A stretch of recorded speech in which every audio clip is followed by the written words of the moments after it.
Surprise, I'm here. Whoa, Chris is here already too. Chris, we are 138 indeed. Ain't that the truth? How y'all doing tonight? There's nobody here yet. We just opened up shop. Whew, lots of stuff going on. Lots of stuff. Trying to get this Screaming Jay Hawkins video done for my Patreons. And I am just so fastidiously meticulous in my, Screaming Jay talks about, oh, and then I yada, yada, yada. I'm like, well, is there a picture of that? So now I'm scouring the internet for this picture and then yada, yada, yada. And oh, okay, can I find an example of that? Because, it can't just be a simple scripted video. It's got to turn into a whole thing. The Screaming Jay video looks like it's going to be about an hour and 20 minutes. Maybe not. Maybe it's about an hour.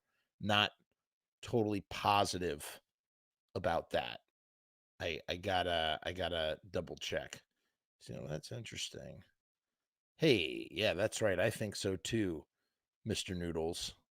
Noodles says that's nice. And remember, if you are joining us, we are only looking at YouTube comments. We don't look at Facebook comments. What is up with, Noodles is always obsessing over Bobby Steele and his ability to drive. He thinks Bobby is a horrible driver. Wasn't Bobby like he was carousing around in a hearse for a while, I believe. I don't know if they still got the hearse. Ballad is here. Ballad, you're back twice in one day, Ballad. Who are you? You're the new Rue Morgue? Hey, I'm a wolf. The one you want. Yeah, earlier today we did a food review. Haven't done one of those in a while, like a cereal food review. I had a show on here as well called Serial Killers. My passion for cereal and junk food is unbridled. And my friend, but I'm trying not to consume large copious amounts of sugars. So my friend Pete, the guy you met, Pete, he was all like, "Hey man, I got this sugar-free keto-friendly cereal. You want to check it out?" I was like, "Damn, yeah, I want to check it out."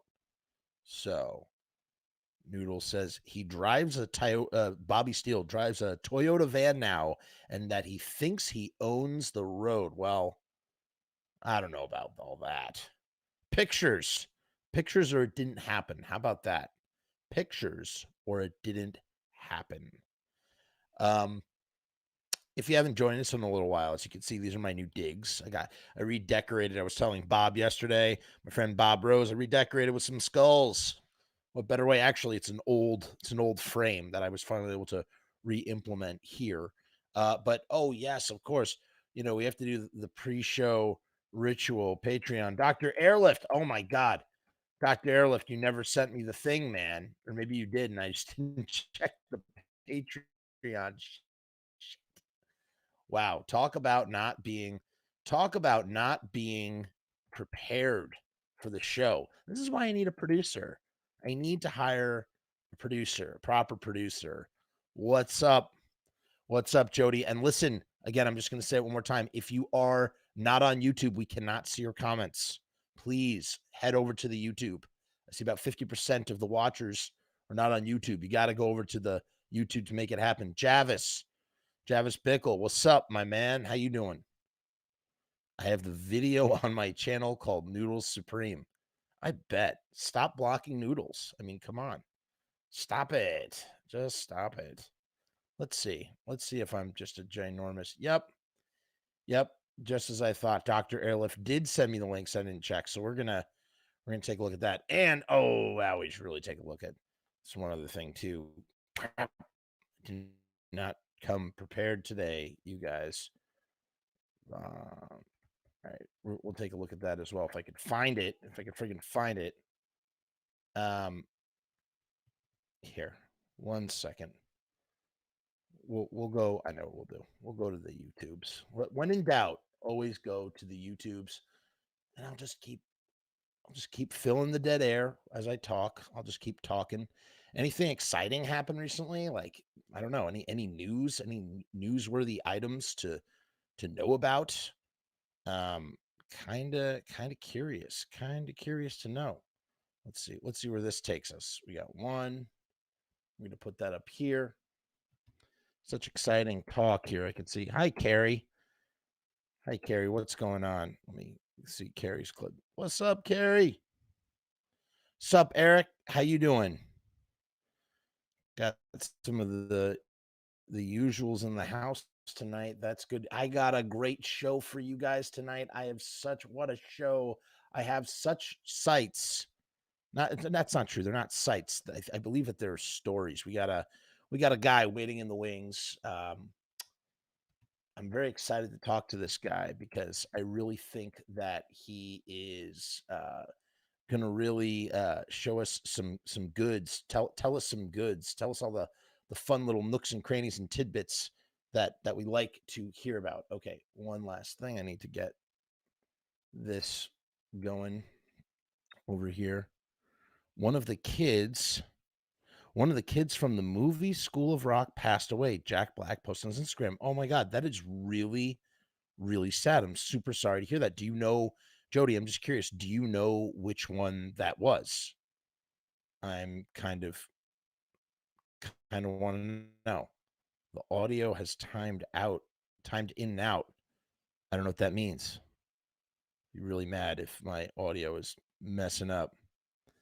Oh, it was the punk drummer, Robbie. Is that who you're referring to? The punk drummer kid? That is really upsetting news, truly.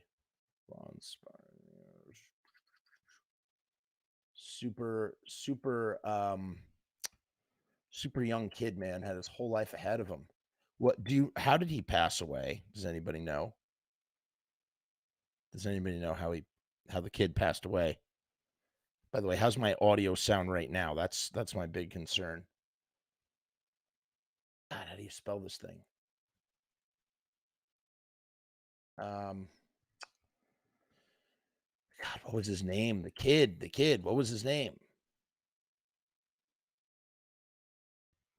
I don't remember. I can't believe I'm not talking right now. I always have to stop. Never stop talking when you're live. When you're live on the internet and you mess up your thing. Gosh darn it. Here we go. We found it. Okay, cool. All right. So we found everything. Yeah, that's going to happen, you guys. That's going to happen. The audio sometimes loses sync. It has everything to do with bandwidth, and it really sucks. And it's like the video needs to catch up with the audio and then resync. It's a whole thing. As long as you can, here's my feeling on this. As long as you can hear clear audio coming through, even if the picture jams up, it's no big deal. It'll be no big deal. Carrie says that Kevin, the guy from School of Rock, was hit by a car. That is absolutely tragic, beyond tragic, and I'm really sad to hear it. No, Javis, it was probably me. It's probably my fault, and I'm really sorry about that. But with the generous Patreon donations, as well as other donations that I've received, the income that I've gotten from YouTube, because you guys bring me traffic with the ads and everything, I am going to purchase a component, a Thunderbolt adapter that connects to a hardwired internet connection, which will allow me to not have to be so reliant on Wi-Fi. And that is all because of your support. So we're going to talk about that real quick, because we have to do what we're supposed to do every week, at least for now, until I change my mind or you guys say it's too much or something. I want to shout out my Patreons. Got to shout out my Patreons. What's the Patreon, you ask? Well, I'm not going to tell you. You're going to find out about that later on in the show. We'll take a break to talk about it and be in a nice, clear, concise moment. But in the meantime, I just want to give a quick shout out to my Patreon peeps. So I'm going to do that right now.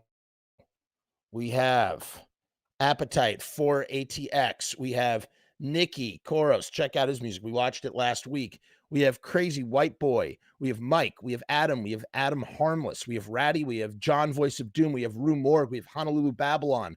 Cody Kripp, Dr. Airlift, Robbie Peterson, and Kevin Von Spur. And to you guys, I say thank you so much. All of you guys, thank you for your support.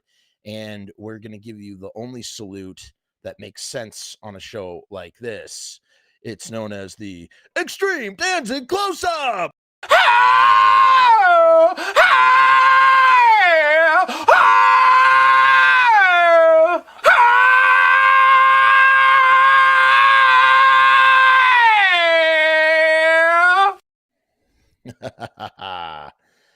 it is. There it is. That's the only way to do it.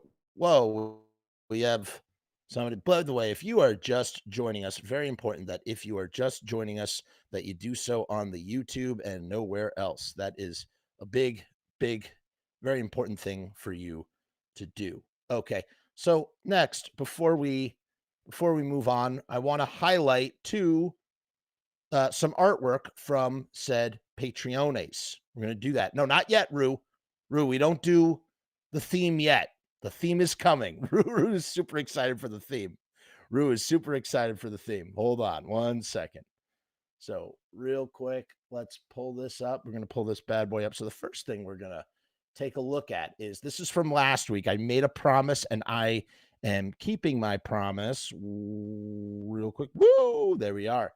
So check it out. This is Dr. Airlift, our Patreon. He does, I don't know what this is. He does martial arts.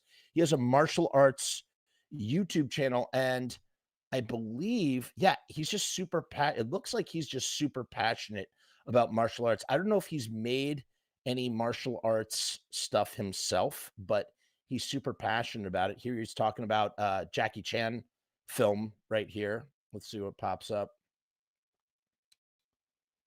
Just a moment. Just a moment. It's coming. It's coming. This sucker will ever load. How annoying is that? Come on. You stupid thing. This is no way to start a show, everybody.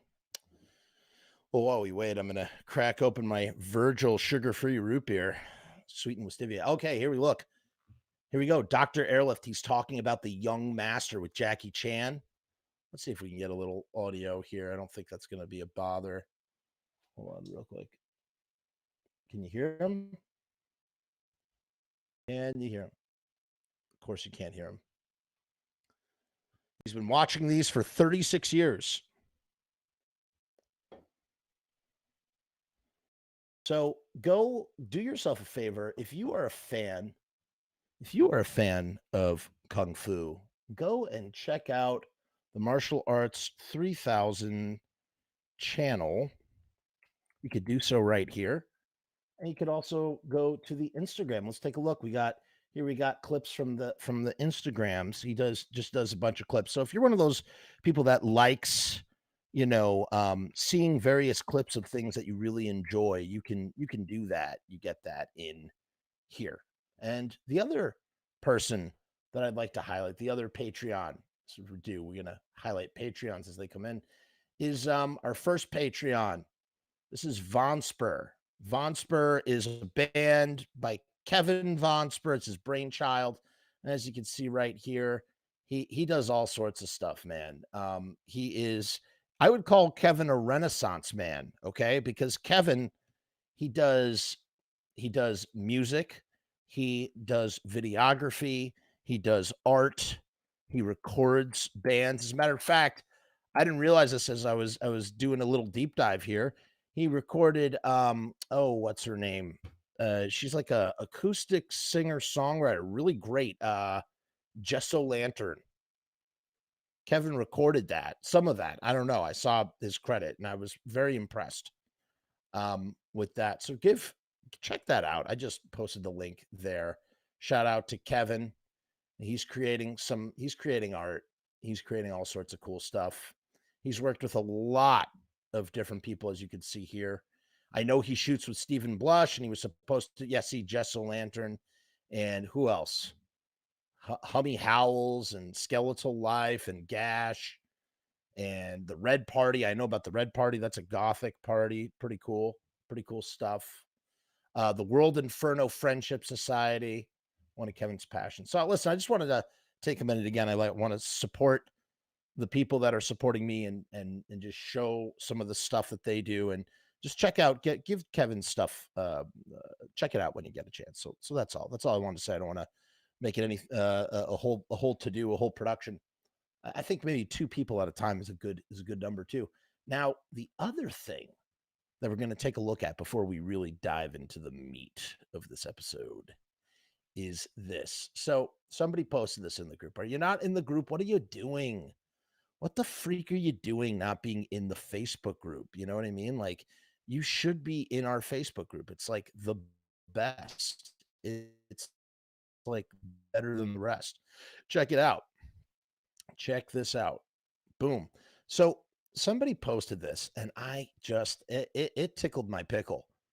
Yes, you can send me the Bobby Steele video. Noodles wants to send us the Bobby Steele video. Fine, Noodles.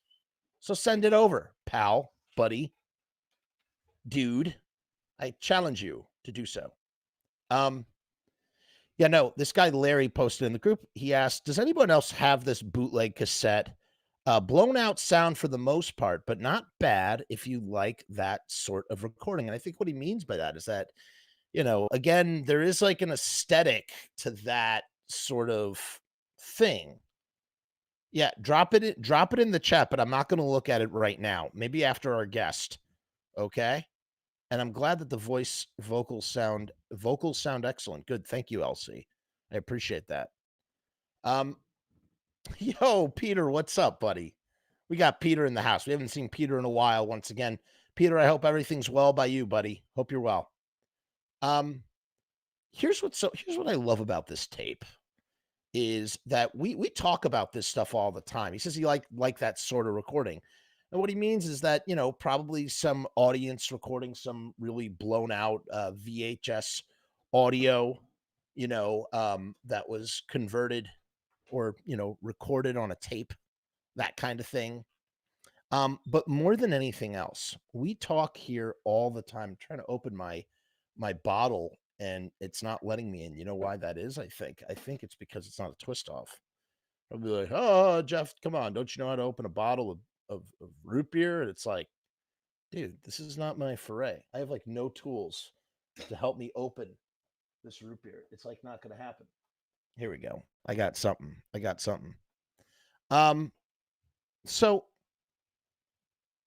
we talk all the time about like how people discover this stuff in the 80s and how it's beyond the hold on one second. Hey, Steve Zing, what's up, man? You're live on the air. I'm recording.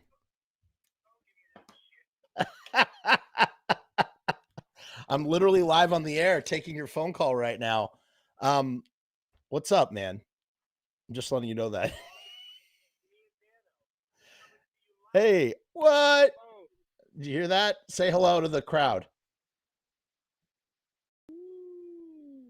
I don't know if you guys can hear that, but that's I think that's Steve trying to be spooky. Oh, that was Dan. Woo, spooky. Yeah. Yes. Okay, sounds good. Thank you, Steve. Much appreciated. We're talking about the Misfits, Steve, our favorite band.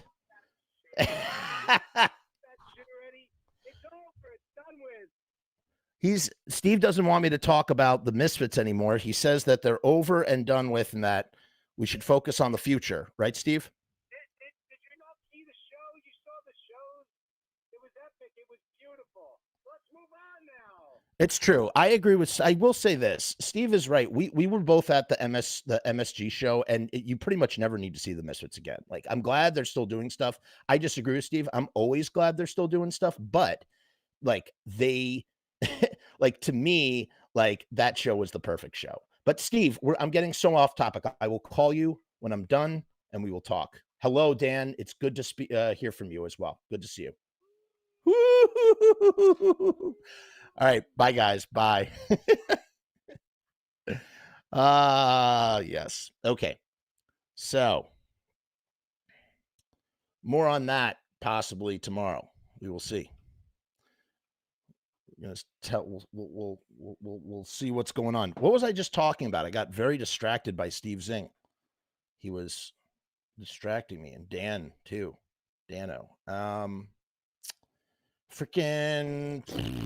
We're talking about live Misfits in the 80s, right? Like secret like discovery. That's what I really meant to say. That's what I was really trying to talk about. right now. Here. Now. Okay.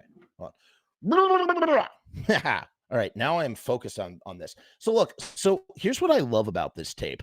This is how people, and I'm sure our guest tonight will be able to elaborate on this subject. Like, this is how so many people discovered discovered the Misfits. You know what I mean? You got this little tape. Look at this. Here, let me go to the next sleeve. Look at this. Let's take a look. Here, I'm going to go a little bit closer. Look at this. This thing is crazy. You, all you had was the lettering.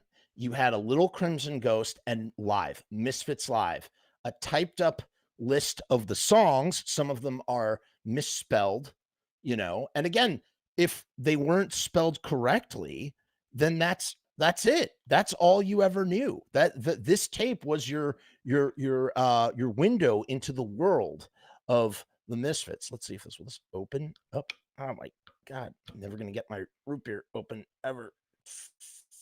Fucking hell. Oh, this thing sucks.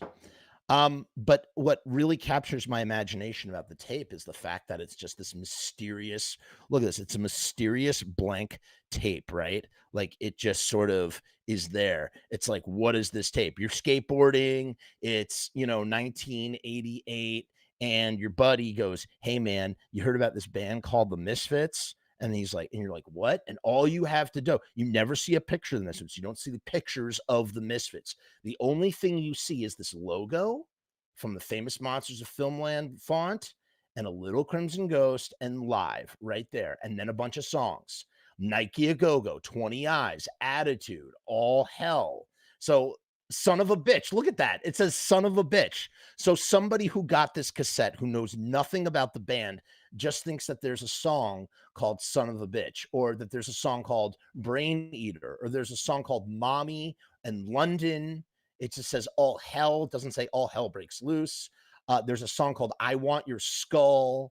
There's a song called I Turned Into Martian song. But that's my point, is that's what's so cool about this stuff, is that, like, it's just so friggin' mysterious, man. And you're sitting there going like, whoa, like, son of a bitch. What does son of a bitch sound like? That's really awesome. I want to hear what son of a bitch sounds like, and you put the tape on, and again, you don't have any pictures. You're not going to go to the internet. You can't even go to the local library to look up the Misfits. You have to just sit there and listen to Glenn sing and try to make out the lyrics to the best of your ability. There's a lot of woes. Everything is blown out. It sounds like everything's coming out of a blender. Look, it says London Dongjian. London Dongjian. Astro Zombie. It's just teenagers from Mare. it's so misspelled, and yeah, Dongjian.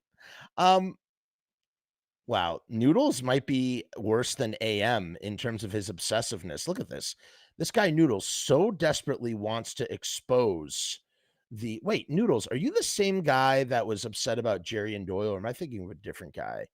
Worst thing back then, if your tapes weren't labeled, you're fucked. Yeah, man. And that's what's so crazy. So people are going around saying, hey, have you heard that Misfits song, Son of a Bitch? Hey, have you heard that Misfits song, Mommy? Hey, have you heard that Misfits song, London Dongjian, or Teenagers from Mare? Oh, no, it is Mars. Sorry. It looked like an E, you know? Yes, same guy. That you are the same guy. I knew it. I was like, why is that name so familiar? I remember. Okay, good. Good to see you, man. Good to see you.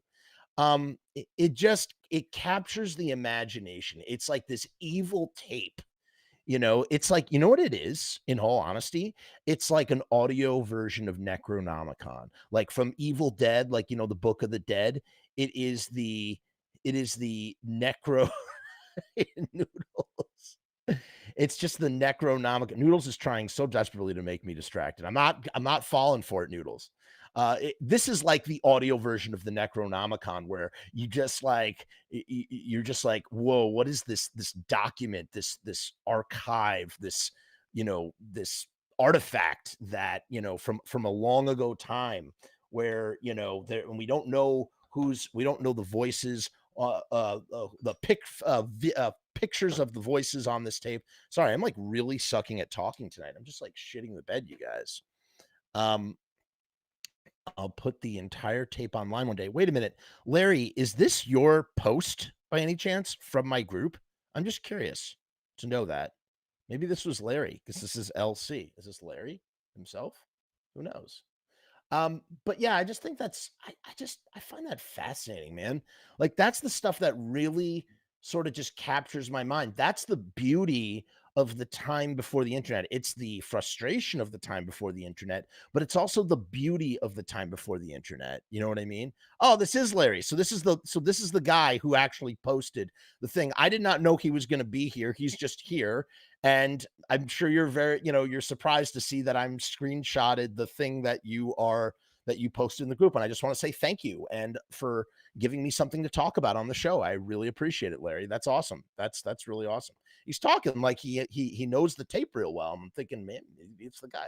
And again, all you know is that the Misfits played in New York, November 1981, because that's what it says the source is from. You know what I mean? Or you know that it was Los Angeles from April 17th, 1982. Look, it's not even We Are 138. It's just 138, which is not uncommon, I would say. Or Detroit, March 1981. Yeah, I'm glad you dig it. By the way, if anybody is joining us from Facebook, we cannot see Facebook comments. We can only see YouTube comments in the browser. Please make sure to only come in via YouTube and not Facebook. Thank you so much. Join in the conversation. Very important. I'm gonna take a swig off of this Virgil's. Anybody try Virgil's? You can get it at Trader Joe's. This is 0 sugar root beer. It's good stuff. Big fan of Virgil's. That's true. We are indeed. We are all 138. So that's that. Now I guess we're ready to bring in our big guest. But before we do, I guess we have to do Rue, would you do us the honors of, well, you can't really do us the honors, but I'll tell you, if you were like my Jackie, you know, like in Howard Stern, the Jackie, he doesn't really, you know, he talks in the chat, you know, he chats a little bit, but he's just kind of off to the side. I feel like that's Rue Morg here. He's always in the chat. He's always here. What's up, Dr. Airlift? Of course, man. I'm so glad to post your stuff. I didn't forget. I kind of forgot, but then I remembered and I was like, I always try to keep a promise if I can. Always try to keep a promise. I would tell Rue, I'd be like, hey, Rue, hit the video. So let's do it real quick because this is how we officially start the show. It's a time to officially start the Jeff is gonna talk about the Misfits right now. He's a nerd about this stuff, obsessed anyhow. Jeff never shuts his face, always needs to talk. Might show some weight if he went out for a walk. Do you think Danzig cares? He doesn't care. He's out in Ranch.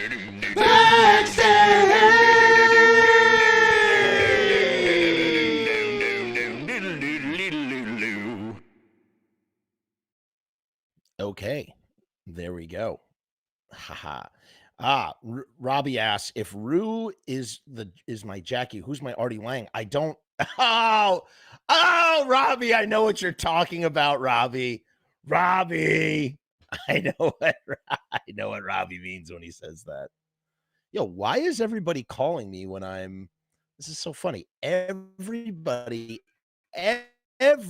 calls me when I'm live on the air. Hey, Spice, I'm live on the air. What's up? Oh, I'm sorry. What's up?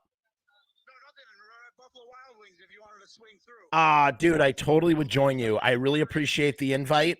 Next time, buddy. I know. Last time you told me, keep it. Yeah, always think of me. I appreciate that, dude. All right. Have fun. Love you. All right. Bye.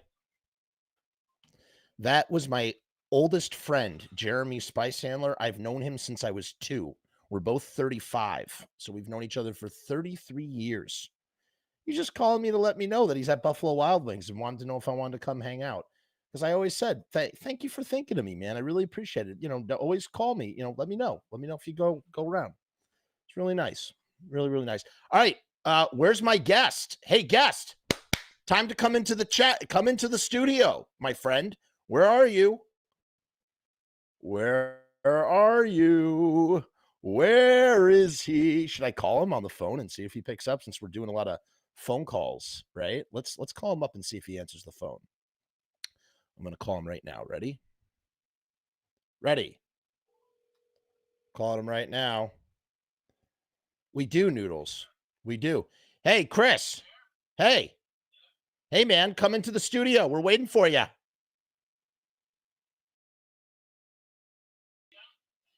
Come on in. I emailed you a link, okay? All right, well, let me know if you have any problems.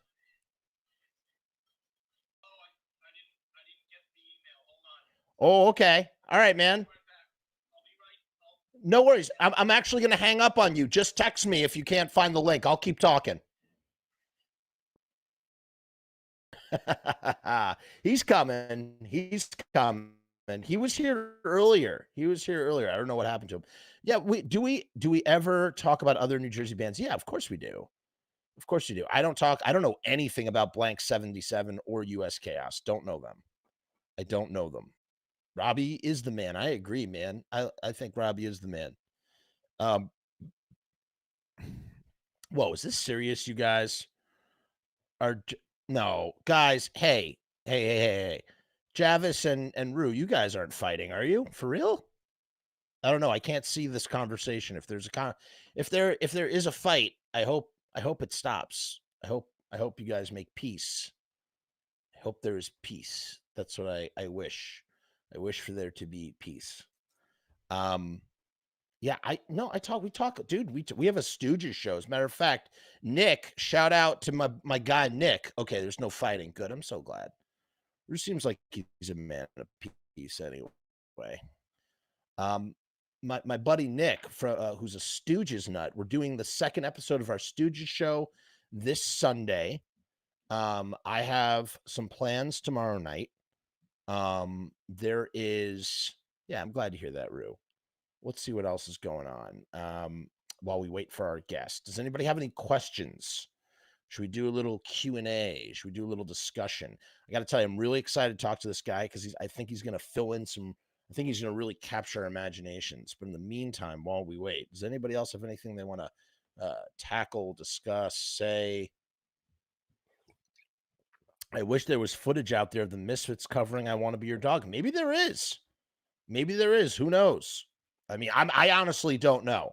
I do know there's all sorts of like treasure buried in the in the mountains, but I don't know if that actually exists. I do know that when they did a rehearsal at Studio Zero, they did play "I Want to Be Your Dog," but that wasn't really the Misfits. That was just Jerry and Glenn. So how many people do you think Bobby cuts off in traffic each year? Just you. Oh, there's my guest. He's here. He's waiting in the wings. All right. So a little back history. Hold on. Wait a minute. Hold on. We just got two. Give me 1 second, mystery guest. What lineup do you think covered "I Got It Right"? I don't know. I'm going to say the Horror Business lineup covered "I Got It Right." That's what I'm going to say. Did you meet Spice at a 1988 Danzig show? But we did but we did meet in 1988. We did know. I did know him in 1988. That's crazy, right? Nikki asks, "Hey Jeff, do you have a Facebook group on when you say group, you mean Facebook Frumess page?" No, Nikki, there's a Facebook go to the They Came from Lodi Facebook page. Guys, have no fear. The Yeet is here. Yeet, yeet, yeet. We got Yeet in the house.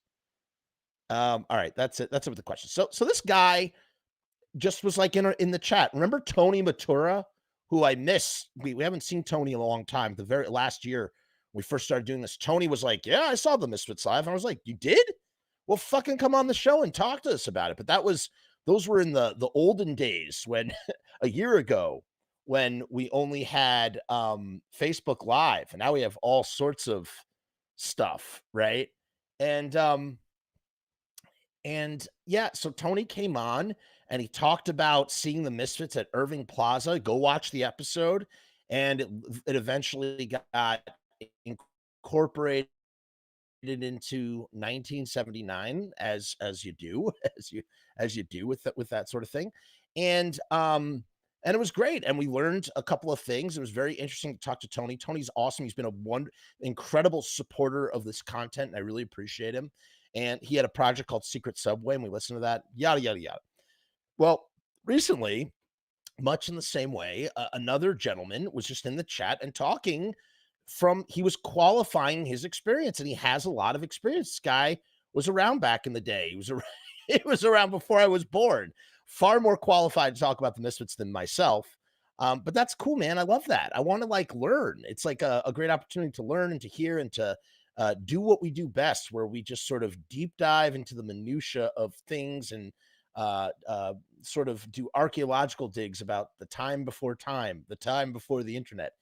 So I'm going to bring on Chris, and I don't know how to pronounce his last name. I'm going to take a stab, and he can forgive me later if I mess it up. I think it's Chris Corkum.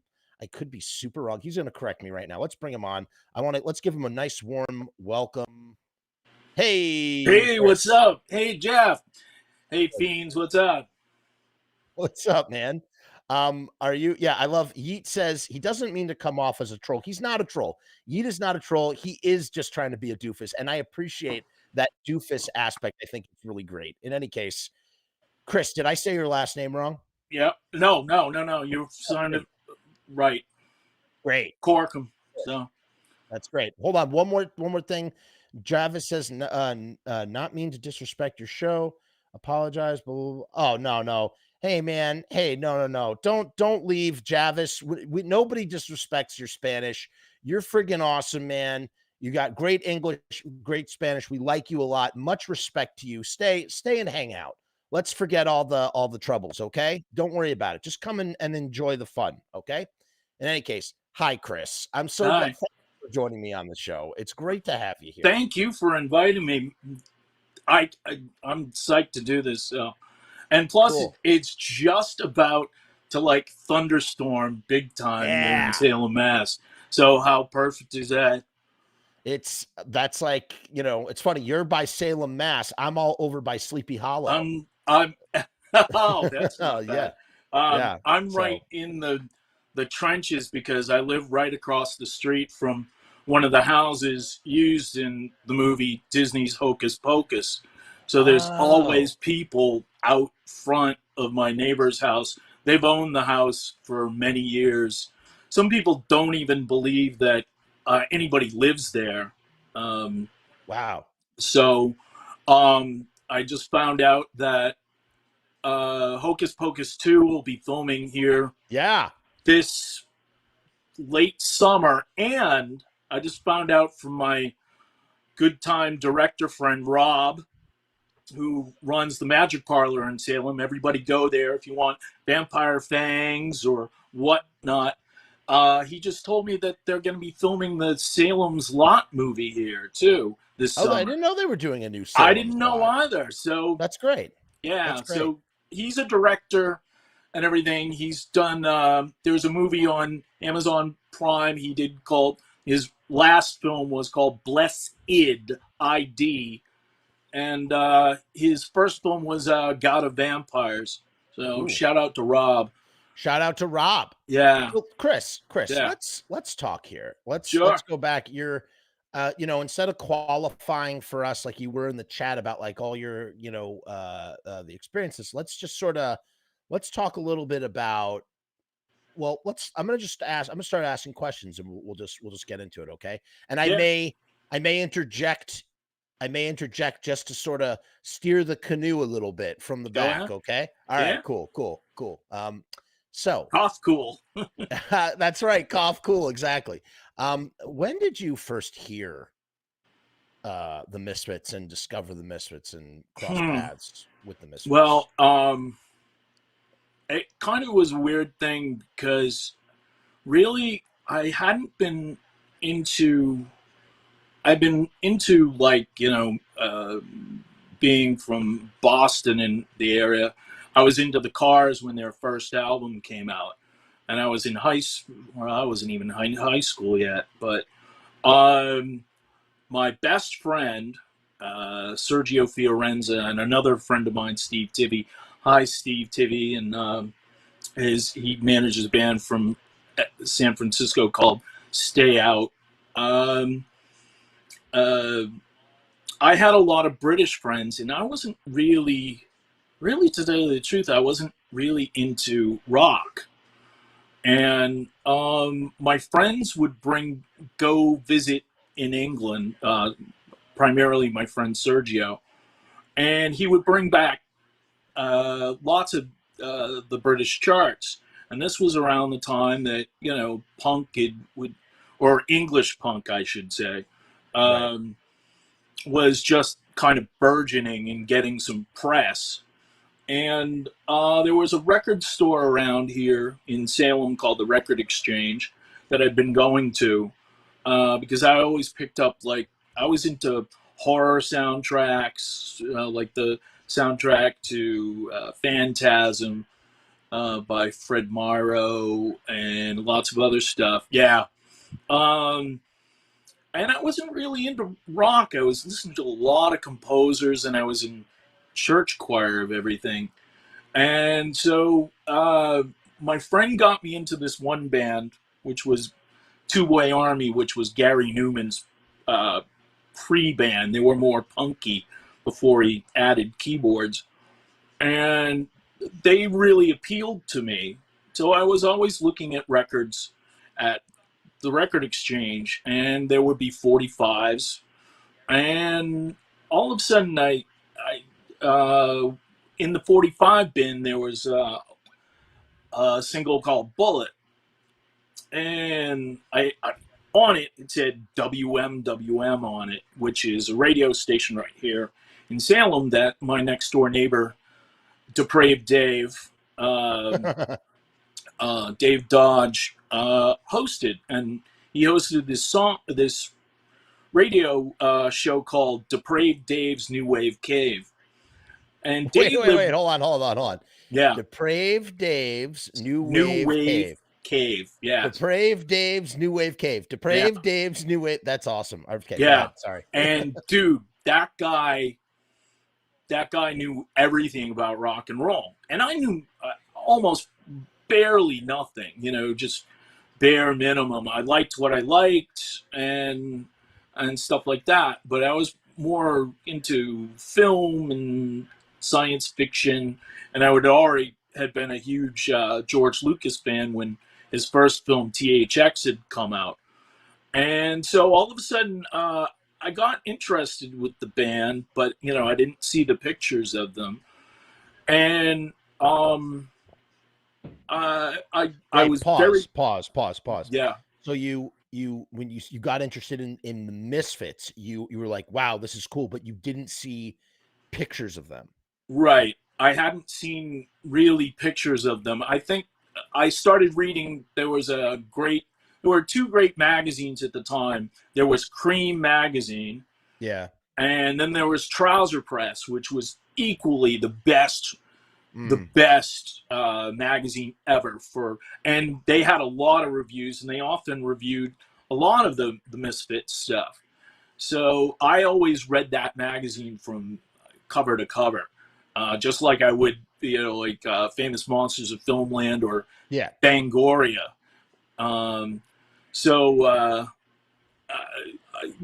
was reading about all these magazines and all these types of bands, and my next door neighbor put me on the air one day, and I'd always been a big fan of, like the old DJs,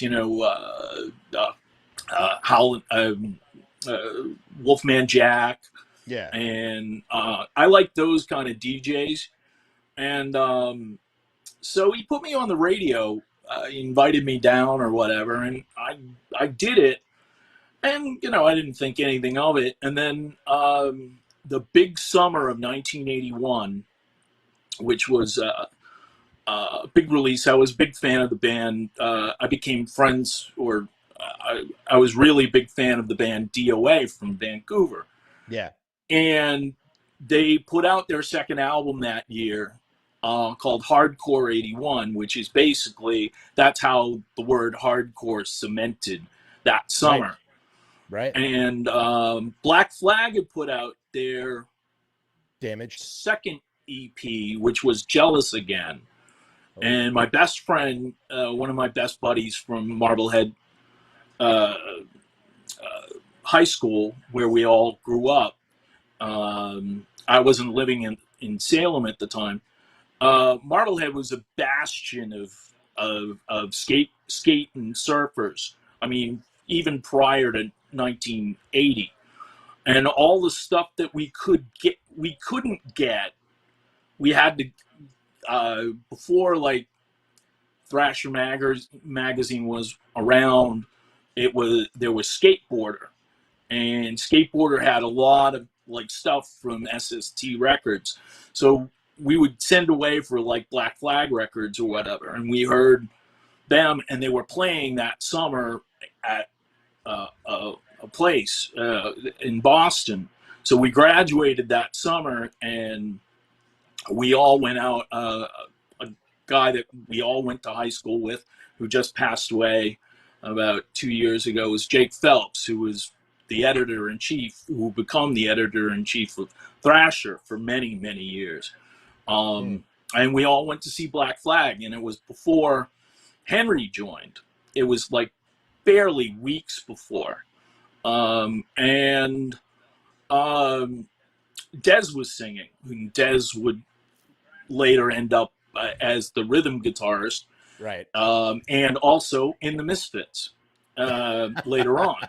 Yeah. And Dez is always my favorite guy. I mean, I don't know if he just had this, I don't know, I mean, Henry has mega charisma, and he's one of the most productive guys in the scene. I was always a fan of his earlier band called State of Alert, or SOA. It's kind of ironic that he ended up playing a skinhead in the Sons of Anarchy SOA he was TV so good. series. Yeah, he was so good in that. Oh, that end scene, that spoilers, but yeah. that death scene was heavy. And heavy also, stuff. I was a little bummed out that Henry was based. Negan was based on Henry Rollins. So yes, it's a shame he didn't get it, man. I know. You know what? I kind of wish he had. I love Jeffrey Dean Morgan. You know why it wouldn't have worked? I'll tell you why it wouldn't have worked. Yeah. Because it would have had to have been Henry Rollins from the 90s, not Henry Rollins in the year 2015 or whatever. It would not have, it would have worked for sure. Yeah. But it would not have had, it wouldn't have been the exact same impact. I read all of The Walking Dead from start to finish. Yeah. And I always I had such a very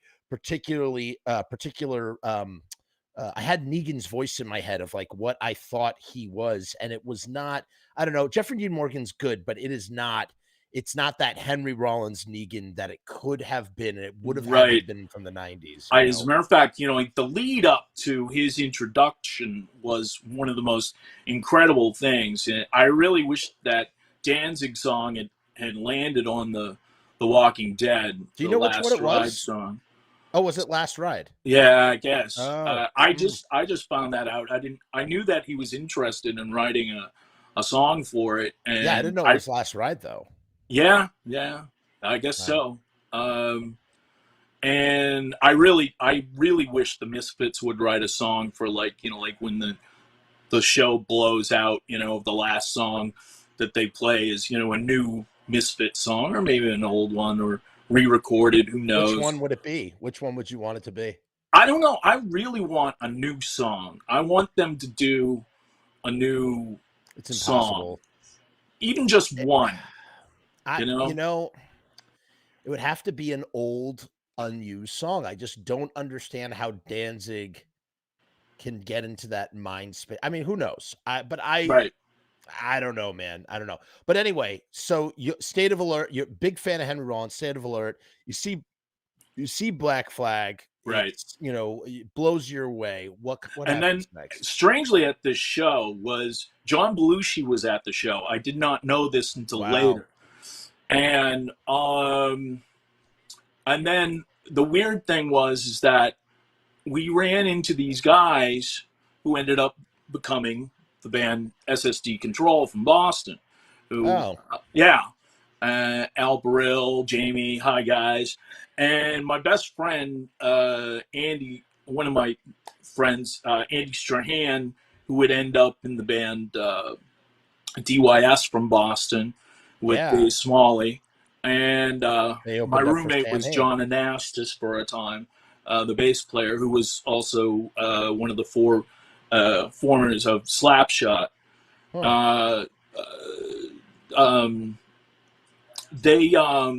We met all these people, and then everybody started coming to Marblehead, and Marblehead became a big part of the Boston scene. So when we graduated and after the show, hardcore wasn't really, I knew a lot of the bands, before I was before I was even out of high school. I knew all about TSOL and a lot of the OC bands too. I always liked the California bands, probably because they had melody in them. And so all of a sudden I was trying to figure out what I was going to do. And I was going to try some acting bit because I was part of the Young Actors Guild. And I started taking classes at Salem State, and all of a sudden I start doing the radio show, and I primarily made my show about hardcore. So they put me on a Sunday show, and it was like right after a jazz show, and it was like 3:00 in the afternoon to like 6. So, you're playing hardcore, which most of the songs are like, at that time, even like were barely a minute, 2 if you were lucky, and then I'm the only DJ there. And I was one of the few people beside Choke, Katie the cleaning lady, who were playing that at the time. Choke then of Negative Effects, who opened for the Misfits the first time they played. So I was doing this radio show, and then my boss, I'm sorry to take a long road about this, but what happened was my program director came up to me, and he says, dude, I know you're into horror and everything. And he goes, there's this band that's always like bothering me. And, here, like, he gave me, like their press photo. And I went, oh, the Misfits. All right. And it's like, now it put a face to it. And he goes, I don't know, these guys kind of like scare me. The guys always bother, like, why don't you call him and, and get some records out of him. So I called Glenn at the number, and we just, I don't know, like, kind of hit it off. But the problem is this was during the time that Walk Among Us had just come out, and there was a big problem with the big San Francisco show, and Googie and Doyle. Let's pause real quick. First of all, I want to hear. Yeah, let's talk about this again. Yeah. A brief interlude for 1 second. So this was, from your perspective, and this is what I'm always very curious to hear. You're in Boston, whatever. You're in Massachusetts. You're on the East Coast, and this thing happened all the way out in San Francisco very recently. It's towards the end of Googie's run, and the beer cans and yada yada yada, and using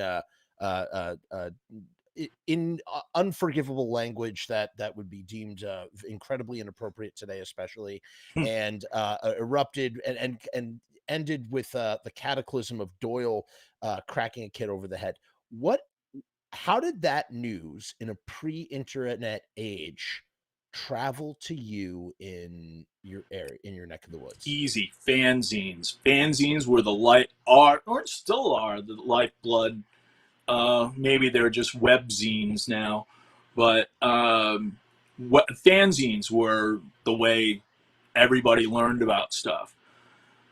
And also, the reason why I bring Black Flag up is Black Flag was one of the first bands kind of to actually tour outside of to make it outside. And they laid the groundwork for everybody to play. And so they wrote down the places that would be acceptable. Because most of the shows that we couldn't do, the clubs wouldn't make money because most of us didn't drink. We were all under 18. At that time, 18 was the legal drinking age in Boston. And then, I'd grown up pretty dry, so I wasn't, looking to get drunk or high or anything. I just always vibed off of weird, geeky stuff. So the Misfits really was one of those, because I got the idea. I saw the Devil Lock. Well, that was another funny thing, but I saw this greaser kind of almost like parody of Squiggy from Laverne and Shirley, thing. And then there was this famous Twilight Zone episode called Black Leather Jackets. And it always, every time I heard Teenagers from Mars, the first record I think that I had was Beware, the big compilation of their singles, which I believe was a European release. British. Yeah. And so, so finally, I start talking to Glenn, and that issue with Doyle and everything was a real hard thing. So he really couldn't talk about it. And I always respected Glenn. Hold on. Pause. Yeah. Explain, elaborate on that for me. Why was it a hard issue? Or, I mean, I know why, but why? What was... You're having a conversation with Glenn. What you getting along about? Over the movies and comics and things. Always so. Also, the weird thing is at that time, my mother and stepdad, my stepdad's a musician, owned an antique bookstore too. That's the weird thing. And plus, we were doing early on. We were doing word processing and stuff. So I also had a Xerox copier for me, so I was learning all about doing my own fanzines. I had this one fanzine called Swindle, and a couple of other ones that I worked. And I was like, I don't really like. I love setting it up and everything, but I don't like reviewing much. There was only a couple of bands I would review. Flipper was one, Misfits. There was a lot of people just learning their instruments. So, some of the stuff sounded a little generic, and I liked Glenn's voice was always, is always first and foremost. That and lyrics. Lyrics, to me, ever since I first heard Joy Division, have always been a number one factor about but music. The phone conversation you're having with him, right? You're talking about stuff, and is it like, let me ask you this, is it like an elephant in the room where it's or something, or what? Explain. It was just like he just really couldn't talk about it, and I respected that. You asked him about it? Yeah, well, because I read about it in a fanzine. It was I remember I forget the fanzine. I think it was out of California, and it was like Misfits, Unfit for Duty. And then one of my favorite magazines, fanzine, what have you, was Flipside. I mean, I read that as much as I read Trouser Press, Inside and Out. And they had California was coming down really hard on the Misfits. I remember, I don't think X liked them very much, and that's weird to me to think that X even knew who the Misfits were, let alone like or dislike. Well, I think it was because they were all related because of Slash Magazine, and then they opened the record company, and then and Chris D from the Flesh Eaters too. This is that connection. Yeah, and Christy, I love Chris, and I love the Flesh Eaters. I was listening to the Flesh Eaters while I was still in high school, and then of course DJ Bonebreak, their drummer, was also in X, and I think he was in the Blasters. The Blasters, right, with John. Yeah, the Rockabilly band, and so I just wanted to, I just wanted a good relationship with Glenn and the Misfits, and Glenn wanted to. The funny thing is he wanted to find a church here to live or rent, and then he wanted to play. They wanted to play Salem. Wait. What do you mean? Oh, he wanted to wait. When you say live or rent, he was thinking of. You're saying that he was thinking of coming up there to Salem. Well, I believe that Glenn was born here in Massachusetts, right? And then I believe he was living in Revere at the time before he moved to Lodi. Gotcha. If I understand any of this correctly, and then I forget the years or whatever because I didn't know him then, right? And it was just happenstance that we kind of connected, and I always thought that we had a lot. Because I did my own films, I was an artist, that's why I always liked Rob Zombie, because those guys believed in what they did, and they did everything. They did the art, they did the music, it was all DIY, and and I respected that. So, and then Rob Zombie was here in the Boston hardcore scene before he moved to New York.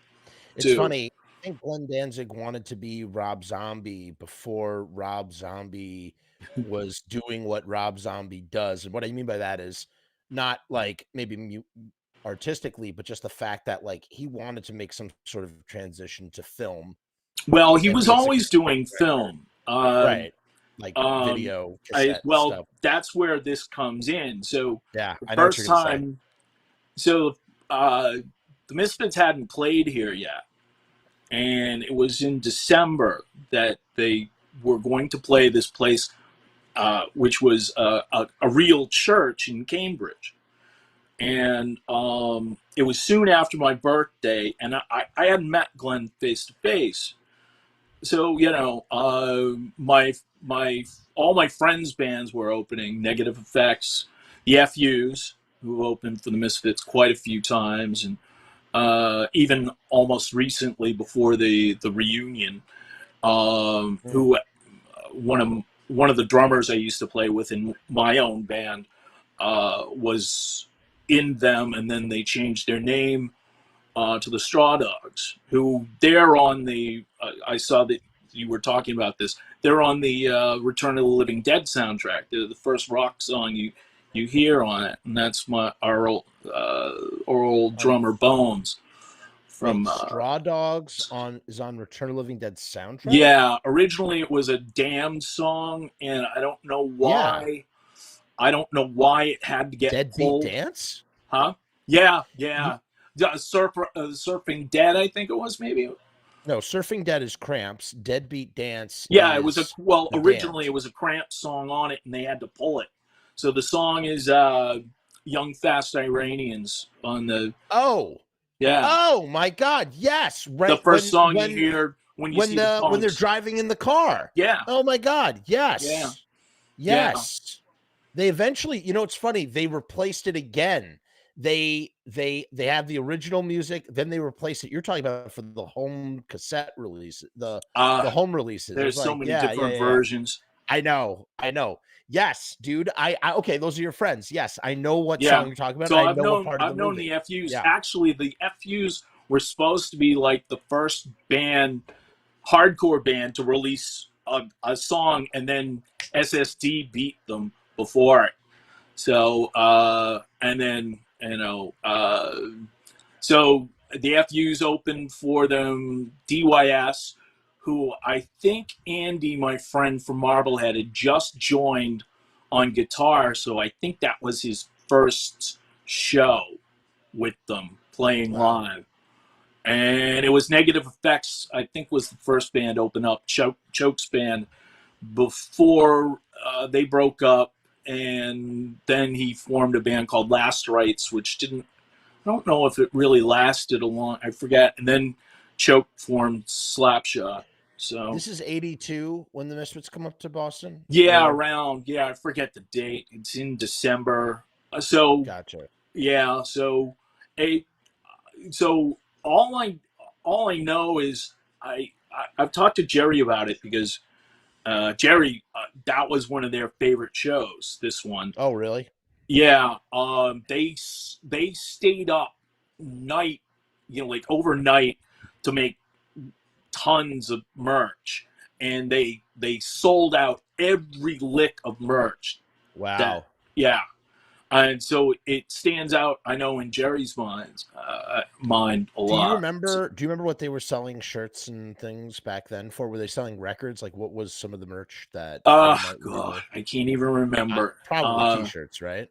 Yeah. Well, they were always printing them up. Because I knew about Erie was printing up stuff, because I knew about Erie's band, Rosemary's Babies. And he was the drummer in that. And I knew that they did a lot of their own silk screening, because I remember Glenn had sent me one of he sent me in return a Who Killed Marilyn one that he printed up for me when he released his single. So, it was fun times, but that show was, there's a bunch of pictures from that first show on the page, on the Facebook page, you'll see. Yeah. So there's one picture I didn't realize that that are from that show, but the one with me is kind of infamous. It was used in that YouTube documentary on there. I forget the name of it. I know it was like pretty funny because I'm wearing this T-shirt that my nickname was, my radio name was Chris Hardcore Corkum. So so I had this Army shirt that my friend gave to me that said Hardcore, and it said Wolfpack, which was strangely a famous song by DYS. So on that shirt, I can't even find the shirt anymore. I don't know where it is. But Glenn would send me tons of stuff. He'd send me posters, buttons. Wow. Yeah, shirts, what have you. Did you keep everything? Did you sell it? I tried. Some of it's locked away when we moved to Salem, because I had moved to California for Hollywood. Because I was in another band at the time. I had sort of wanted, after Bones ended up in the FUs and then changed their name to the Straw Dogs, I was really looking for a more metal type of band. So I was in this band called Megalomania, and sort of like a really weird combo. It was sort of like the Cult meets David Lee Roth Band and Yngwie Malmsteen. It was one of the... Right, because you say you went out to California. And well, I just imagine that you're out, but like, being on the Strip, something like that with a band like that. I would imagine. Yeah. So I was looking for, something a little more darker, because I after I heard the first Metallica record, I mean, everybody just like flipped out. After Kill 'Em All, I had already known about them because of their prior demo stuff. So I always that kept must have been up really on crazy. That must have been really crazy when you're seeing them suddenly wearing all this Misfits gear. Like, yeah, well, constantly. I did see they played the Rat twice. Metallica did, and I don't know why I wasn't there. And so those who are not familiar, the Rat, or the Ratskeller, is like the Boston CBGBs. Would you say that's a fair, accurate assessment? Yeah. Right. It wasn't wasn't my favorite venue. I mean, I certainly first time I saw the Flesh Eaters was there. First time I saw GBH. There you go. Tons of bands. You know, the Stranglers first played there. They blew the place apart. They were so loud. The Police first played there. So I mean, it was already. Yeah, definitely CB's or, you know, I always liked Max's Kansas City. I really wish I had been able to go to Max's. I think that's another. Yeah, and I'm a huge, you know, like Heartbreakers fan. You know, Walter. Oh, you should check out my video with my. I crossed paths with Billy Rath a few times, and you might appreciate. Yeah, you'll appreciate that. You'll appreciate that video. But tell me, so were you at like the Channel Club show, or you were at that show? So, well, I was always there. Glenn came down like one time. You know, they were very good friends with the Necros. Right. So the Necros had come here to. They played this. What was called the. This is real early days. This was even before the Misfits played the first time. And they played what was called this compilation EP called The Process of Elimination Tour. And it was the Meatmen on it, the Necros, McDonald's, that was the name of the band, who didn't make the tour or had to pull off or something. And see, Minor Threat, I think, had been broken up at that time, after their second EP, and they were just about to kind of like reform. And we were, there was, they wouldn't allow most of those bands. We had to play a place called the Gallery East, which was an art venue. And so that worked out for everyone, you know, when everybody started, when Gangrene was like a 3-piece when they first started. And now here's a big question. You're talking about all these bands. Because here's the thing.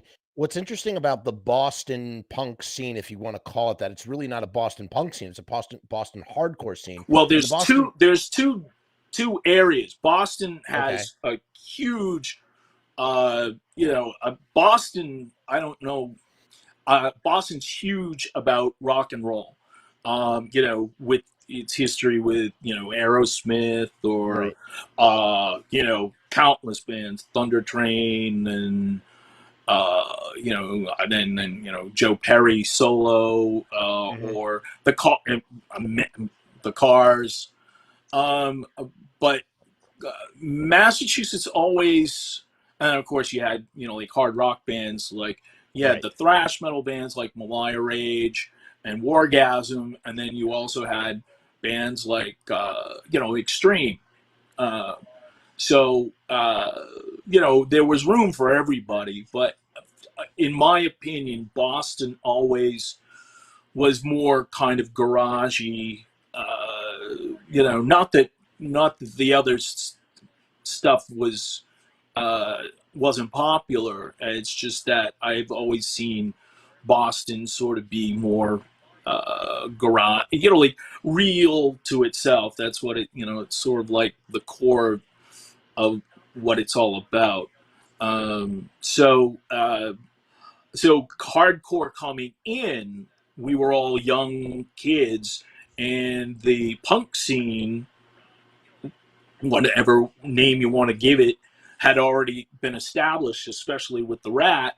Lots of great bands, La Peste, Unnatural Acts, all these bands. And then all of a sudden, this hardcore thing just came out of the blue. Oh, and huge scene in Boston. Boston, I mean, DC, I feel like none of LA, New York.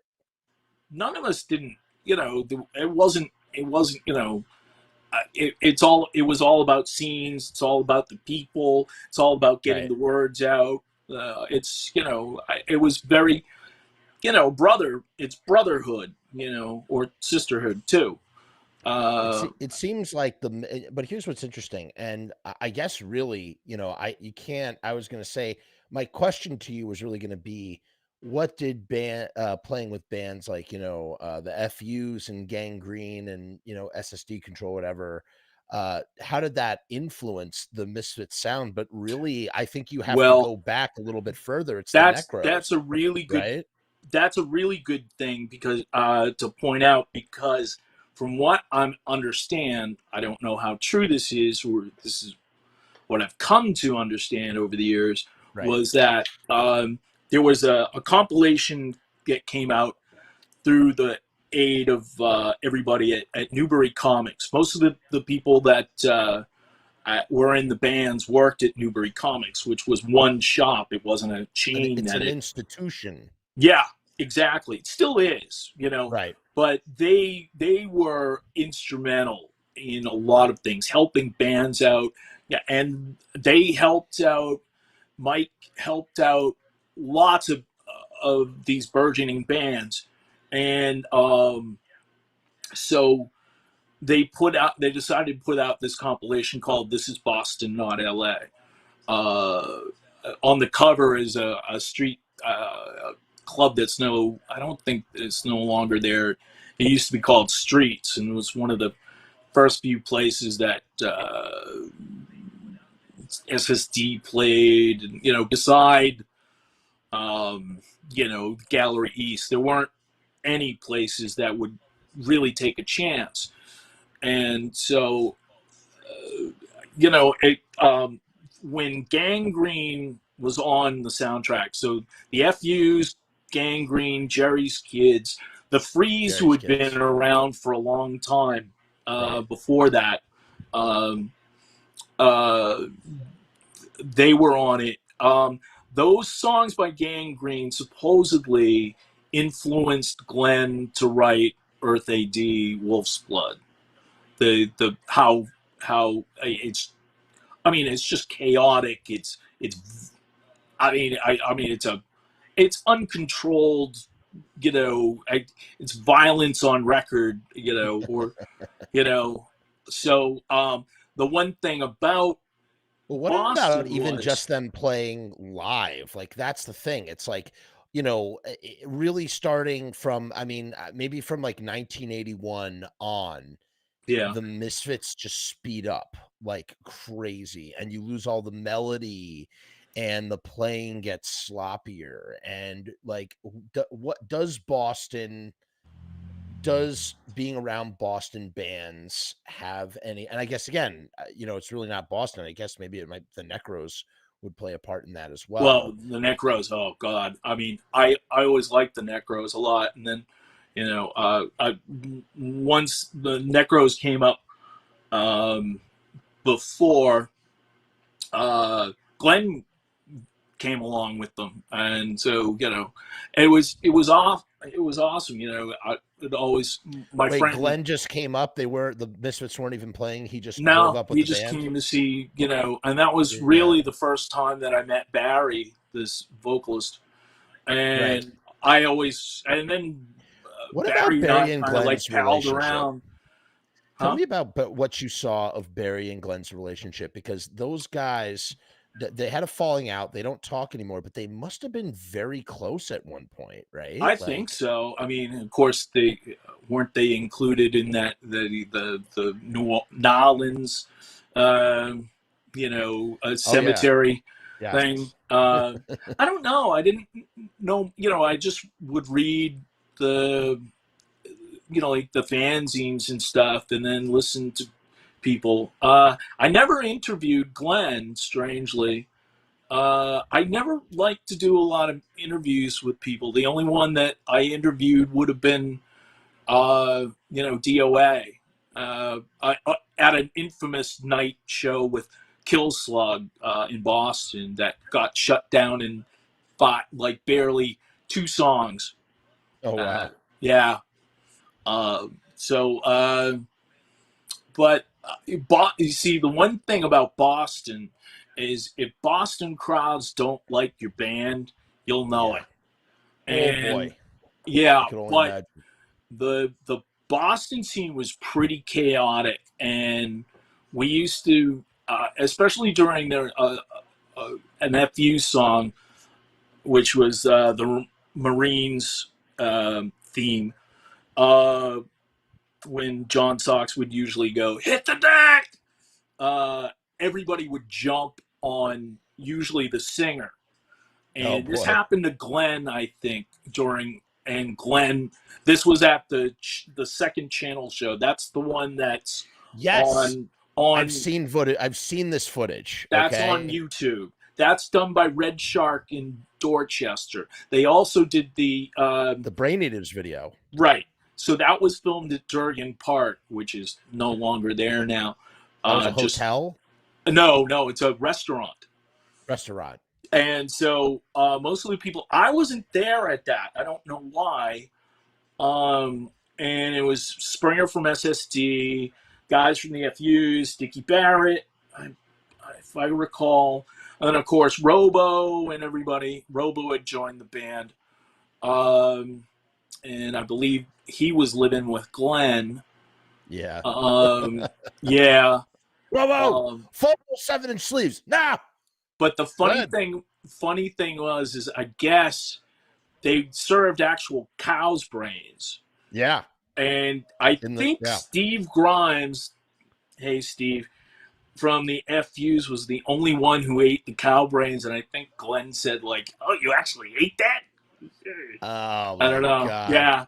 So, there you go. I wish we got to see, they started to make a Skulls video that involved like blood shooting out of skulls. Well, that weekend that they played, that was the week that second channel show came. Yeah. And they later that weekend they were going to stay and they were going to shoot more at the studio at Red Shark.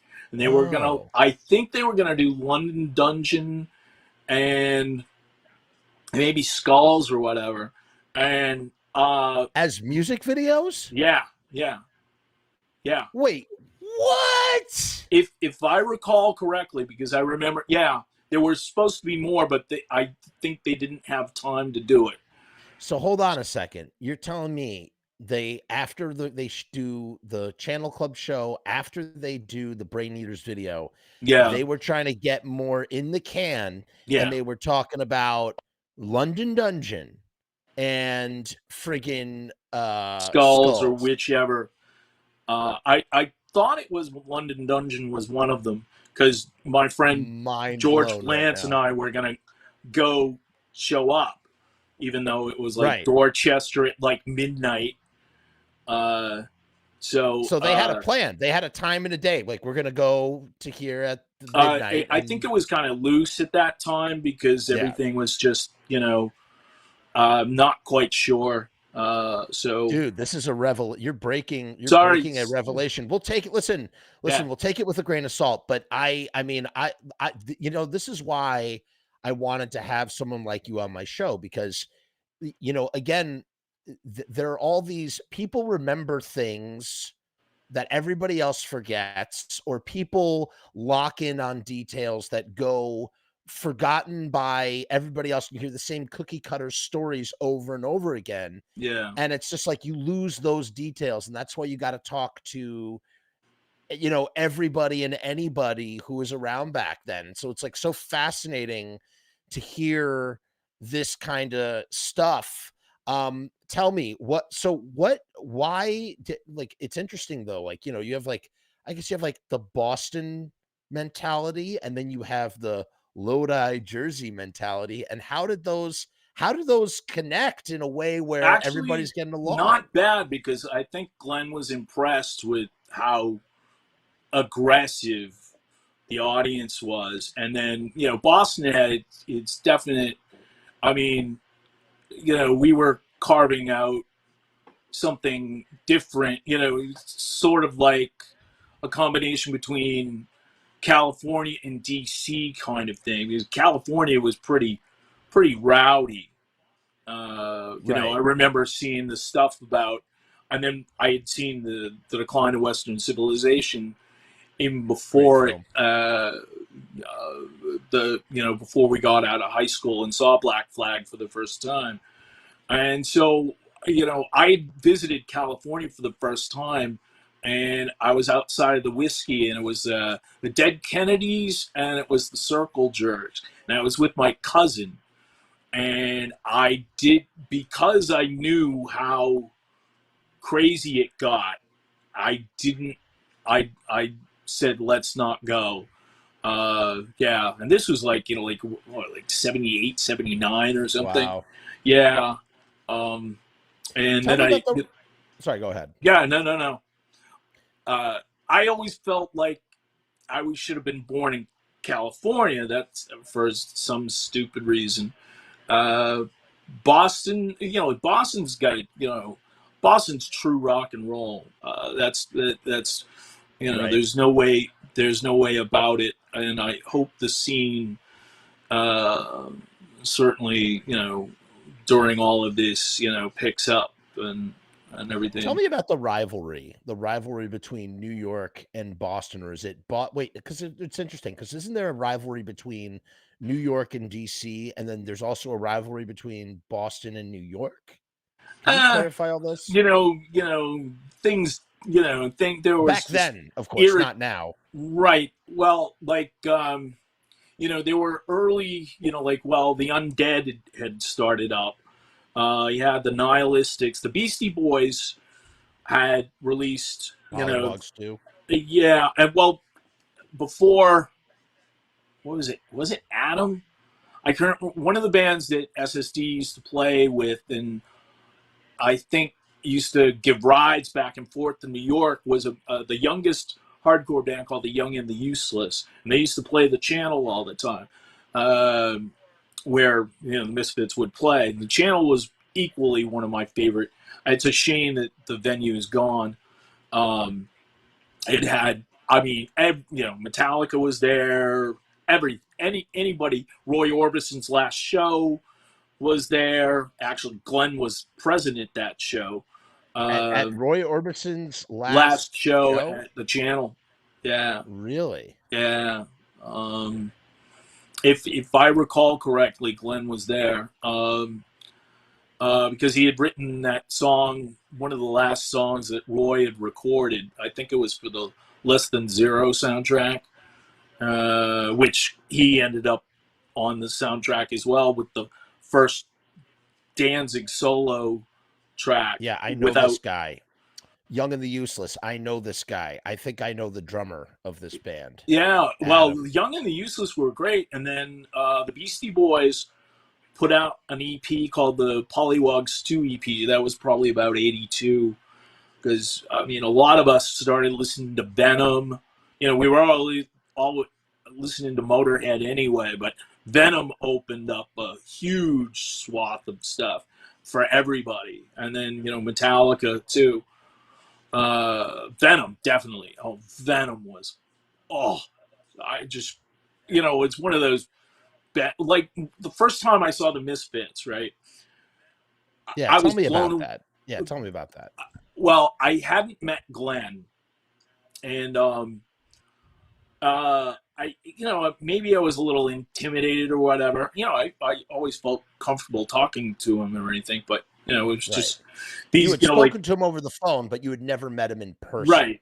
So he was just always sitting in the back, and so I think Andy Strahan from DYS was doing a sound check before the show, and I was on stage, and if I recall correctly, I didn't know it, but Doyle was behind me. And I don't know how you cannot feel that big friggin' shadow, above you, because I'm probably about Glenn's height, and all of a sudden, like, I stepped back, and I think I stepped on Doyle's guitar cord, and all I remember was like, it was like from Doyle. Yeah. And I was like, and then I think I stepped back and I stepped on it again. So, that was kind of like it was sort of like a monster introduction to the Misfits. And the show was great, What do they sound like? Oh, like it was just, I remember the Stern brothers from the band, the Youth California Brigade. band, Youth Brigade. Yeah. We were always doing interviews with them, and I was always up on them. They were huge Misfits fans. Really? I did not know that. Yeah, well, probably because of the melody and everything. And I remember talking to them, and he goes, "Yeah, one of the things that bugged me is they didn't sound like the record anymore. You know, they totally went in beyond Blitzkriegville. I mean, the first time that I saw them, they were like one of the loudest bands. Like, it was like white noise, and you couldn't tell one song from another. And I didn't have protection or anything, you know, seeing them. And they were loud. They were one louder. And I hadn't seen Motorhead yet, so who I was a huge fan of. And I was like, damn. I mean, they had those, like, I don't know if they were dummies, but those huge power amp kind of things. And some of them were for show, and some of them were real. Right. So, I mean, and they were jumping around, and they were just. Well, you talked about everybody piling on Glenn at that Channel Club video, and I gotta tell you, I think it was the Channel one. It might have happened also at that thing, but I think Glenn got kept singing. Yeah, but he kept singing. Like, this is what's so crazy, you know. People like who want to talk about how Glenn, you know, oh, Glenn, he's not such a tough guy, blah blah blah. You know, say whatever you want about him, but there is a video. I mean, it's literally a video, and I'm like, just thinking, like, you watch just tons of kids pile on top of Glenn, and unfazed, Glenn is still singing the song, and he's just going full speed ahead. I mean, I remember one show that it was like, I think it was, I can't remember if it was the second channel, the first Channel show or the second one. There was a guy like hanging from the rafters and on the light rafters right in front of Glenn. It was almost like something out of, I think it was like, I don't know if he was mouthing off to Glenn or whatever. And he was just in front of Glenn, and he's hanging sort of like a monkey on a monkey, like on monkey bars. Yeah. And it was almost like something out of like Wile E. Coyote thing. I think Glenn, it was almost like he wound up and then let the guy push the guy or hit him some way. And it was just, it was really odd. Amusing and odd, because I mean, there were shows that you would always, you know, would be the killers, the Bad Brain shows, you know, any Minor Threat, you know, Black Flag. I mean, the first Black Flag, the second Black Flag show I saw, that was equally the most brutal when Henry joined.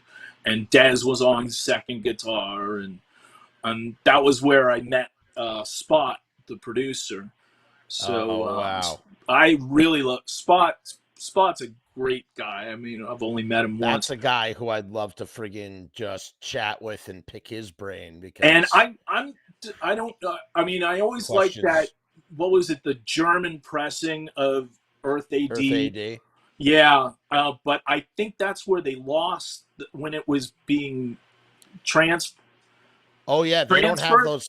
Yeah, they do not. I do not think they have those masters. I do think Spot had like the stampers that he had buried in a yard or something. Yeah, but the masters are supposedly lost to time. We're gonna take a quick commercial break. Sure.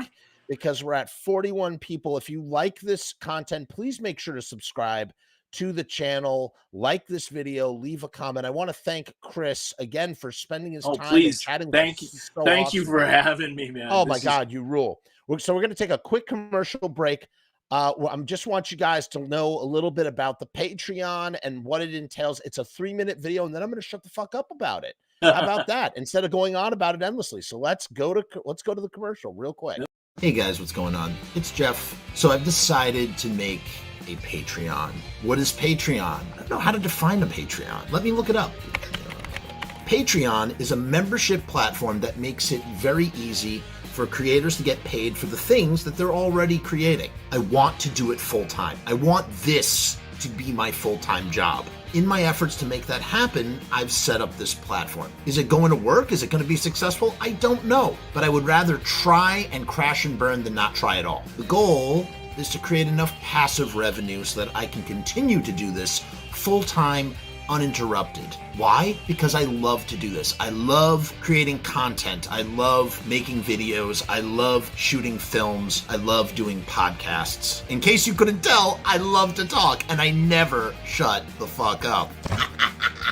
So right now I've kept the Patreon incredibly simple. There's 2 tiers, and that may change in the future. The Murdergram is a simple way to extend support for all of the hours and hours of free content on the channel for nothing more than $1. 38 cents goes to Patreon. What's $1.38, eh? It's less than a cup of coffee, but it's a great way that you can show support for very little effort. When you divide that $1.38 by the hours and hours and hours of time spent listening to this endless drivel of content, the dollar cost average works out. Next up is the YouTube Casualty for $6.66. The YouTube Casualty is loaded to the gills. Enjoy the archive ad-free, as well as ad-free early access to special docu-style podcast videos, music reaction commentaries, and the like, a month before they drop on YouTube, loaded with ads, I might add. You're also going to get exclusive content and behind-the-scenes content that is not available on YouTube or anywhere else. So you get to peek behind the veil. And believe me, there's a couple of choice pieces. Most of all, more than anything, whether you join the Patreon or not, I just want to thank each and every one of you that comes to the channel, that watches all the shows, that leaves comments, that participates, that subscribes. That's really the most important thing. This is just trying to find a way to earn a living as an artist. And with that, thank you for my TED Talk. Join the Patreon, because we need you! 66 cents. All right, we're back. Hey, what's up? See? Quick and easy, nice and clean. I'm not going to... Now I'm shutting the... Oh, look, we have a puppy! Wait, is that a hellhound? Yeah. You got a hellhound in your house? In your house? Yeah. Look at that little hellhound. That's Bo, my dog. Hi, Bo.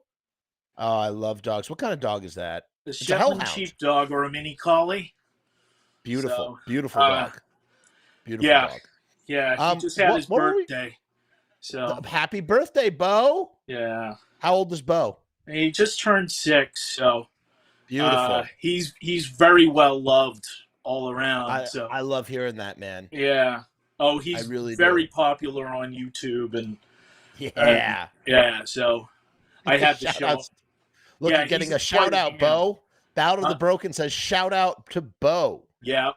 There you go. Yeah, so many people love him. So yeah, man. And shout out to everybody who's like on Drew's New York Hardcore Chronicles. Everybody there, to Drew, Steven, Rat Bones, everybody, and everybody from the Boston scene. Larry Kelly's on here. I still think Steve Tibby, one of my longest running buddies. I think my friend Colleen's on here. Whole bunch of people. So. Thank you for watching, everybody. Thank you. Truly. Thank you for having, even if it was, real quick, but I've been wanting to do this for a while. Well, hold on a second. We're not quite through yet. I just had to run a commercial. Let's keep going for a little bit longer. Yeah, can you go for you got 30 more minutes in you? Oh, please. Yeah. Are you kidding? No one can shut me up. Listen, we could definitely have you back. I'll tell you one thing. I have some ongoing series. I can already think of one that you would be really great for. So we'll talk about that. We'll talk about it. I was just thinking another little bit that you might be good for.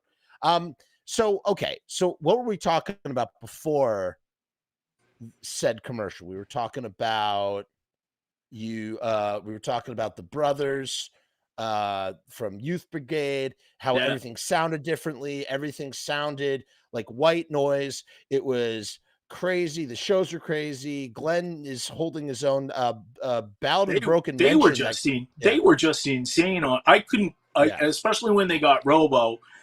Robo has this sort of kind of charisma for some reason, like always has since he joined Black Flag. I mean, he was just, I don't know. There's something about him. There's some, you can't explain it. And I think Black Flag and the Misfits sort of kind of had a lot of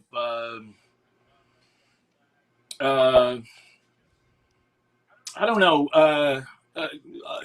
Definitely, they helped propel the scene a lot. I mean, Black Flag was really gaining a lot of press and stuff at the time, and then the Misfits, once Doyle kind of joined.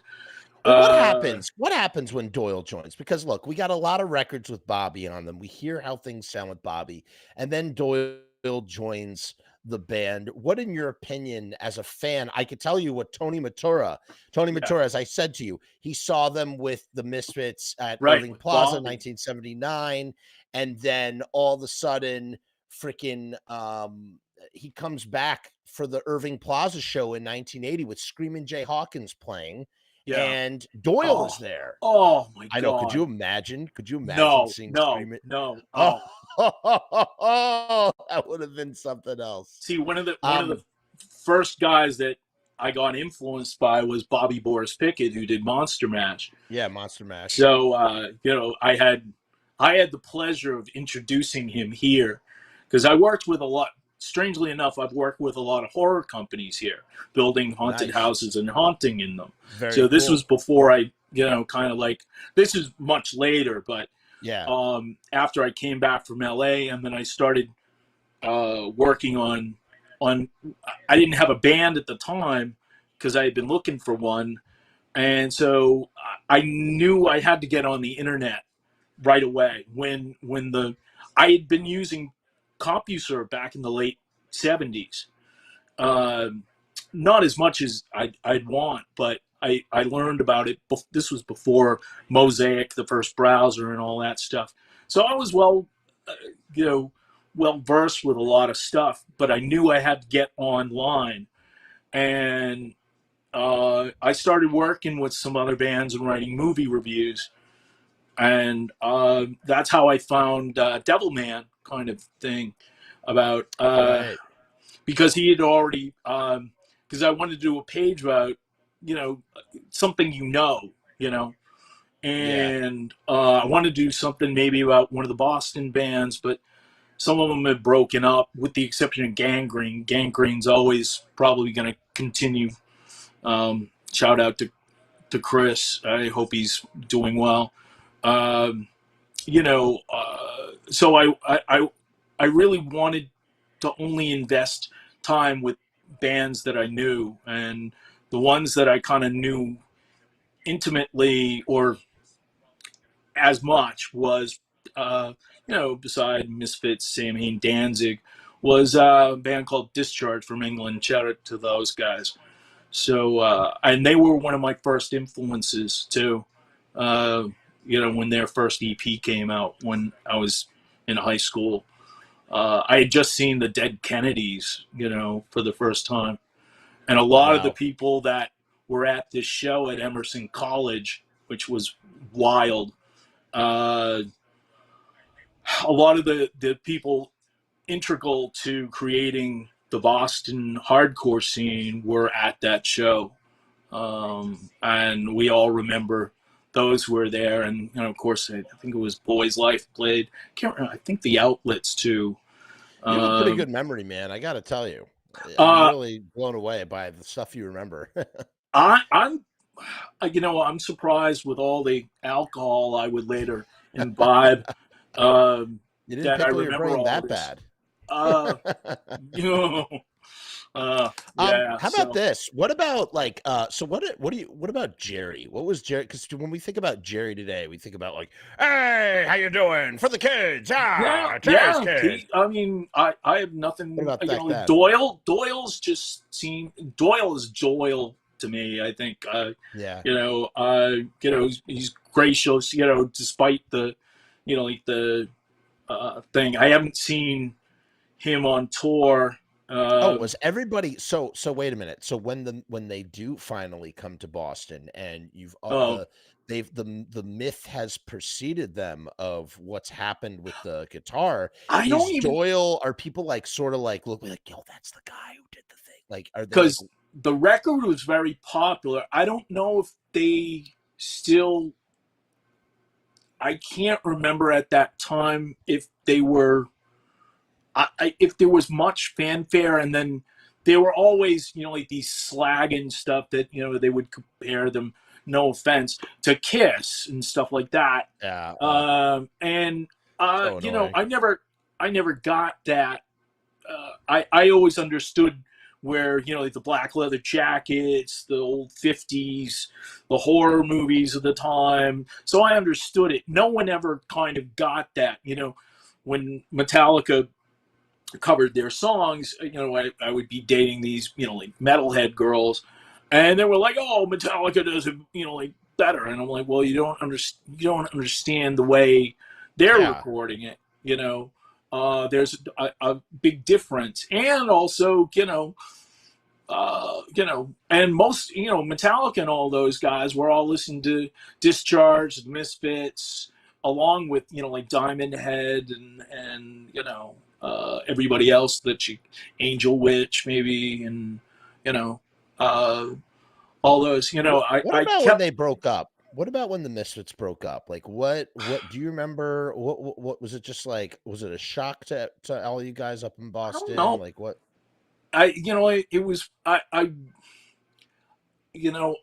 It's really, I really loved Samhain when it came out, because I just started going to college at the Museum of Fine Arts School because I was studying animation and film. And so I remember, of course, that was that early, never to be released version of Samhain with the guys from Minor Threat after Minor Threat broke up. Right. Because there was all of this stuff that was going on. The scene got bigger, and we were able to, everybody was able to play, the channel, and they would have these huge shows. Like, I think they would be usually on Sundays or something in Boston. I didn't go to all shows, mainly the ones that, I really, the bands I really loved. I did go to like some of the smaller ones, but usually I was pretty particular in some of the bands that I liked, and I was a little, I can't remember how I felt about that. I was like, you always knew Glenn was going to write something. I was kind of blown away with everything, on the first record, with Initium.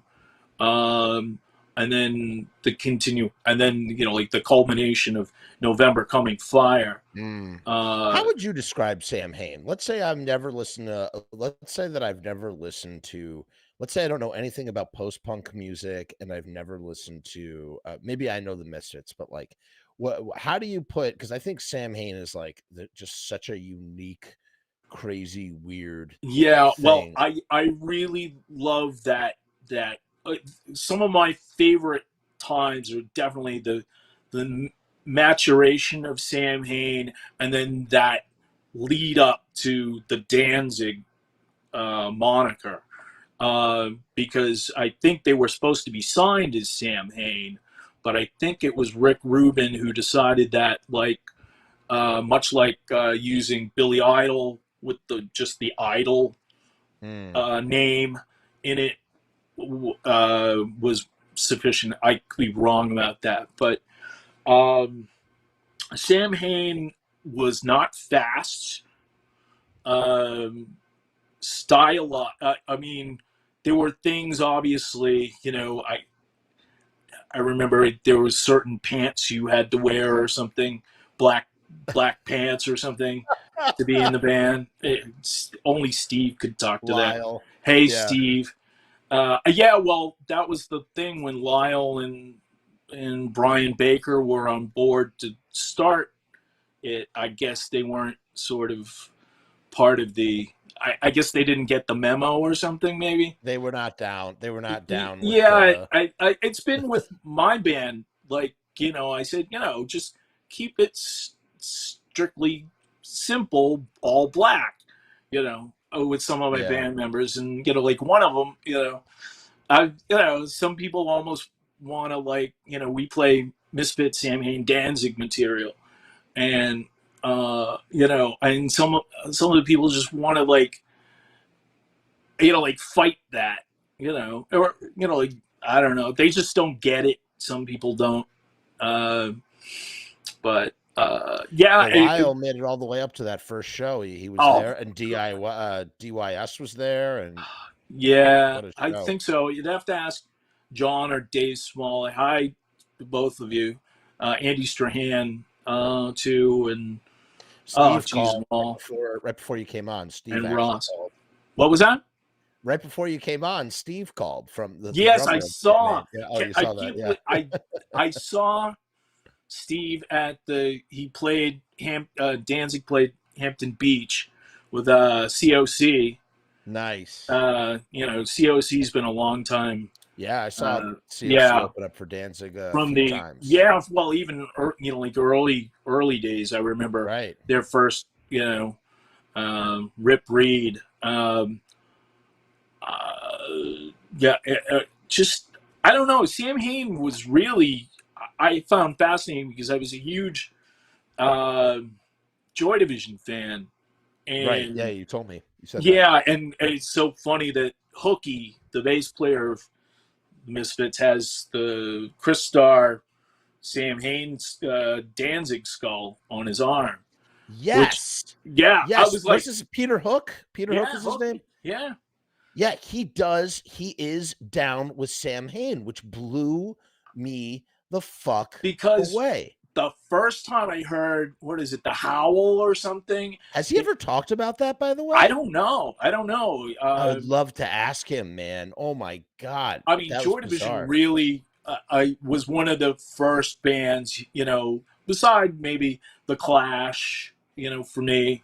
Because actually, there were some bands that were a little too screechy when I was first starting with it, and then I don't know how the heck I found. Yeah, and they're the opposite, man. They're just like and that's why I always liked the Misfits, and so I was always singing, like Misfits stuff, or and I always was big Elvis guy, huge Generation. What were you going to say about the lyrics? What were you going to say about the lyrics of the Misfits? I cut you off earlier because I wanted to take the conversation in a different direction. But tell me now, what were you going to say? You said something about like the lyrics are ... Like they're just what is it about? I mean, Glenn's always been a great lyricist.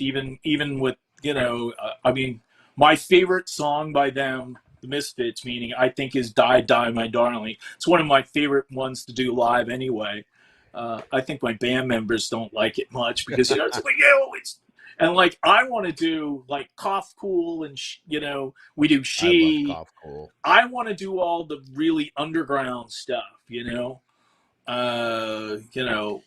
what's funny? I would love to see, and we've never talked about this on this show, but I think Cough Cool as a Samhain song would work. Really well. Certainly. Yeah. Could you imagine a Samhain covering Cough Cool? What that would sound like? Well, like I remember hearing that original Trouble. Was that on Final Descent? Yeah, Final Descent. Because I was living when that came out. I was living in Hollywood at the time, and I actually lived across the street from Dave, the singer from Junkyard, who Brian Baker was playing guitar. So we were always drinking at Bordner's. I lived on the street that Ed Wood died on, actually. Oh, wow. Yeah, that was actually his wife. Where Plan 9 was filmed? That no, house? I don't know. No, it is one of the worst streets in Hollywood. called Cherokee Ave. That and Wilcox were usually kind of like really bad. And actually, Junkyard's song Hollywood is all about that. And strangely, Junkyard played the club we play here, and that's actually how the.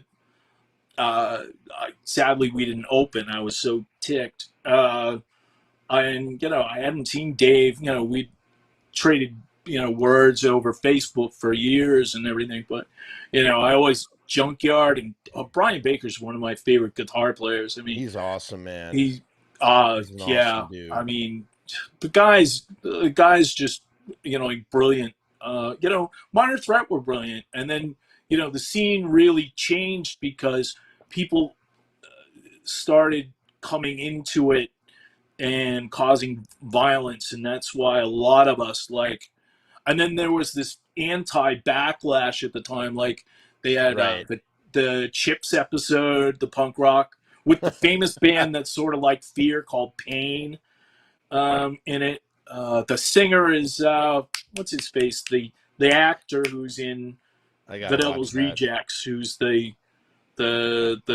brother of the murdered police officer. Robert.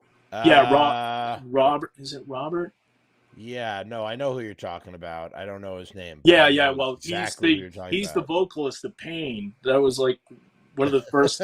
So I was like, I always remember that. And then there was another movie called Class of 1984. Oh, and yeah, and I think awesome. Michael J. Fox is in that. I think. Yes, he is. He is in Class 1984. It's like he's kind of like a pudgy, like dorky kid, and Roddy McDowell pulls a gun on a bunch of kids. Oh, Roddy McDowell, man, so good. Oh, that guy took a lot of stuff to the grave. He knew things. Roddy McDowell. He knew things. Well, I think he's still alive. No, Roddy McDowell died years ago. Oh, Roddy McDowell. I'm sorry. I was thinking of the other McDowell. No, Malcolm McDowell is still alive. Yeah. Sorry. No, Class of 1984 is a great movie. That's directed by Mark Lester, and I'm trying to think of the other film that wasn't he in HR Puff and stuff? Is that the same Mark Lester? No, I don't think so. But Class of 1984 is great. And then they did a film called Class of 1999, which was with Stacy Keach and Greer. Yeah, that is really friggin' out there, and I could literally talk about that all day. I mean, I would, I was always, watching. Thank you, William Forsythe. That was his name. William Forsythe. Yeah, he did a meet and greet here. My friend James here owns a place called Count Orlok's Nightmare Gallery, and it's all replicas of horror, science fiction creatures and beings of all types, and it's one of the most greatest places to visit. So if you're ever here in Salem, it's one of the places to stop in. It's certainly awesome. One of Rob Zombie's favorite places because he shot the Lords of Salem here. Right. Yes, I knew that. And I just want to interject real quick. Yeah, absolutely. I think it's so awesome. This is a great comment from Carnegans Are Cool. You could say that Samhain is a continuation of the Cough Cool sound. Yeah. And some of the more atmospheric stuff on Static Age, like Theme for a Jackal Comeback. Not exactly. Theme for a Jackal is. Oh. Yeah. Love it. I die. You gotta listen, dude. You gotta listen to the episode. We did a lyric, me and Rusty Murdergram. We did a lyric episode where we just tried to decipher what some of these lyrics were about, and it was like a 3-hour show, where we went down the friggin' rabbit hole. And as Ballad says, did you also delve into We Are 138? So. No, I mean, that's super. I think we might have talked about it briefly, but it's kind of tired at this point. I mean, yes, it's there's a lot actually a lot to that song, or there's a lot of places you can go with that song. A lot of, let's just say, macabrely subversive things, supposedly, as in addition to what's on the surface. But who knows? Who actually knows? Ballad says those early year. I mean, all of the lyrics are on the surface sometimes, people are going, oh, I don't understand some of the. I don't think Glenn's one of those guys that I don't think gets enough credit, or he's like a really much older artist that meaning like the way someone was a really good writer without someone else writing for them, right. Yeah, and totally.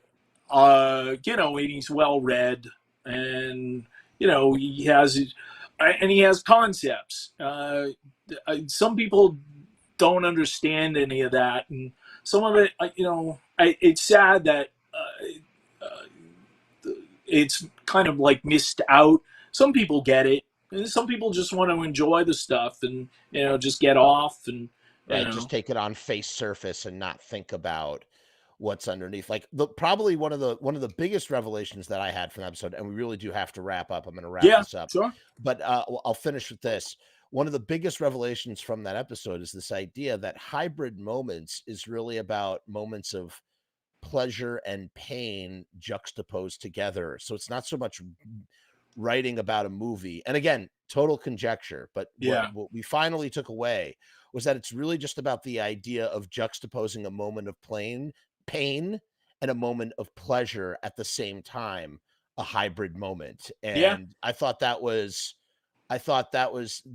gotta be the Occam's razor of it, but who knows, man, Well, I mean, it's art.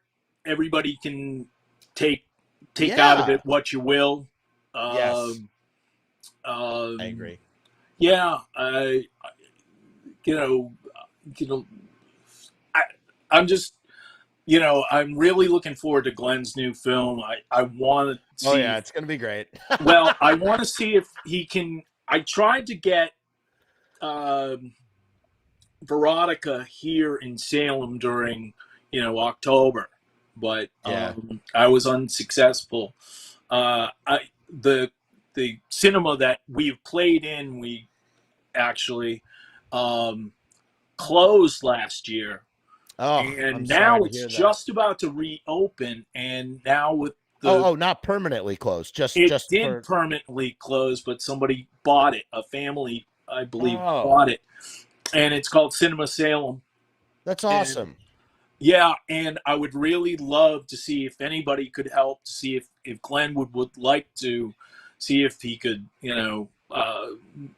debut the movie over here. So we had Kirk Hammett. It was the first time he ever showed all of his horror collection thing. Yeah. I didn't even get to see Kirk. I was really sad. One of my previous guitar players went, and I was sad. I really wanted to talk about some stuff. Where can we hear your music? Just plug your band real quick. Yeah, well, it's just 138. 138 is the band. It's not We Are 138. There's been so many 138s, but simple, easy on to remember. Facebook, YouTube, Twitter, 138 Salem, Mass. There you go. Sort of like Black Mass, Yeah. So we played, like Samhain, Misfits, Danzig. That's awesome. Yeah. So you sing? You're the singer? Yeah. I've been singing since I was a kid. And I don't even, it's funny, you do the guitar, bass, drum, singer formation, like the classic Ramon. Well, Black yeah. Sabbath, Well, we did have Misfit. we've had the second guitar lineup. I do like the two guitar lineup because there are some subtleties that Sure. need to be brought out, especially if you're going to do I wanted to translate Theme for a Jackal and Cough Cool, and everybody's going, well, we need a keyboardist. I was like, no, you don't. You improvise. Or Or you get a keyboardist that Yeah. also plays guitar and has the guitar slinged over and is doing a keyboard thing and then does something with the guitar. And, you know, you can go all over the place with that, right. you know? But, you know, That's like awesome, man. you know, like everything we've had line up. So we're coming up on 13 years of us. So look for us on, and actually it was a mistake how this band started. It was just like someone wanted us to play on, or me to sing Misfit songs on Halloween early evening downtown. And so I played with a bunch of other guys, and we were doing more akin stuff to like Beware era stuff. And cool. So it was more in that kind of style. And then a couple of lineup changes. And then we got another guitar player who I couldn't believe how fast he would go. And I tried getting a few of the people from the hardcore scene in the band when I've had lulls. But right now, it's just the four. You can see us on, there's a performance of us on, well, there's plenty of YouTube stuff, especially the favorite one, the day that Bobby, Diana, and the rest of the Undead played. We played a big stage in October, a couple of years, what was 2017? Nice. And we played the huge main stage, you know, and it went over really well, and there was thousands of people there just milling around. And, you know, and here I'm worried about, you know, like lyrics, and Salem has some really weird, you know, like Salem closes like, you know, like you can't get an alcohol after like 1:45 here. So if you go to clubs here, you know, weird. Yeah. So I'm always warning people, you know, ahead of time, you know, if you like to drink or anything, stock up before whatever. Keep that flask handy dandy. Yeah. So, right? Yeah. So look for us on Facebook, and, you know, it's usually me handling everything, you know, and then trying to figure out, we may play New York. I think may play New York sometime in the future. I really wanted, Beautiful. There was a couple of places I wanted to play. And then, I don't know, see what has to happen. I really wanted to like get another guitar player in there because I really like that nuance. And especially with AC now on guitar, behind. I'm like, it makes a lot of sense. It makes a lot of sense. It makes a lot of sense because they got to fill that volume up, you know, like with the big stages and everything. So it only makes sense. So totally. Listen, I really want to thank you so much for coming on the show. Having me, man. You friggin' rule. You're awesome, and appreciate you just being in the chat and like always making conversation. And I want to thank everybody out there that's still with us. Thank you, everybody, for watching, and, and 32 everybody out there. I hope I didn't get anything wrong. Hey, you know what? Don't worry. There's plenty of people in the YouTube comments who are going to let us know if you did. Yeah, I know. Oh, yeah. Oh, yeah. Right? Yeah. All right. Sometimes I've had that with Hanoi Rocks before. Oh, really? Oh, yeah. Yeah. I didn't know they had such a fandom. One of the shows that I saw, which was close to when Razzle had passed, Nicholas, is filmed. It's on there at the same place. First time I saw Danzig as a solo act. Really? Played the Paradise, where I first saw Black Flag too. So I see that Drew Stone is here. I just want to shout him out. Drew, thank you so much for all that you do. I'm always taking notes on how you do your show so that I could do my show. Listen, this has been really great. I got to wrap it up again. Chris, thank you so much. I'll see you on the comments. And, I'll let you know when we'll do. I'll let you know when we do some more stuff. We'll figure it out. Yeah, because I love talking about movies. You know, I've done some film work too, and some other stuff. Man. So. Listen, I talk about horror movies and all sorts of jazz, but listen. Yeah, right. Right. I got a jam. We'll all talk right. with you and say peace. Stay fiendish. Yes, peace and hair grease.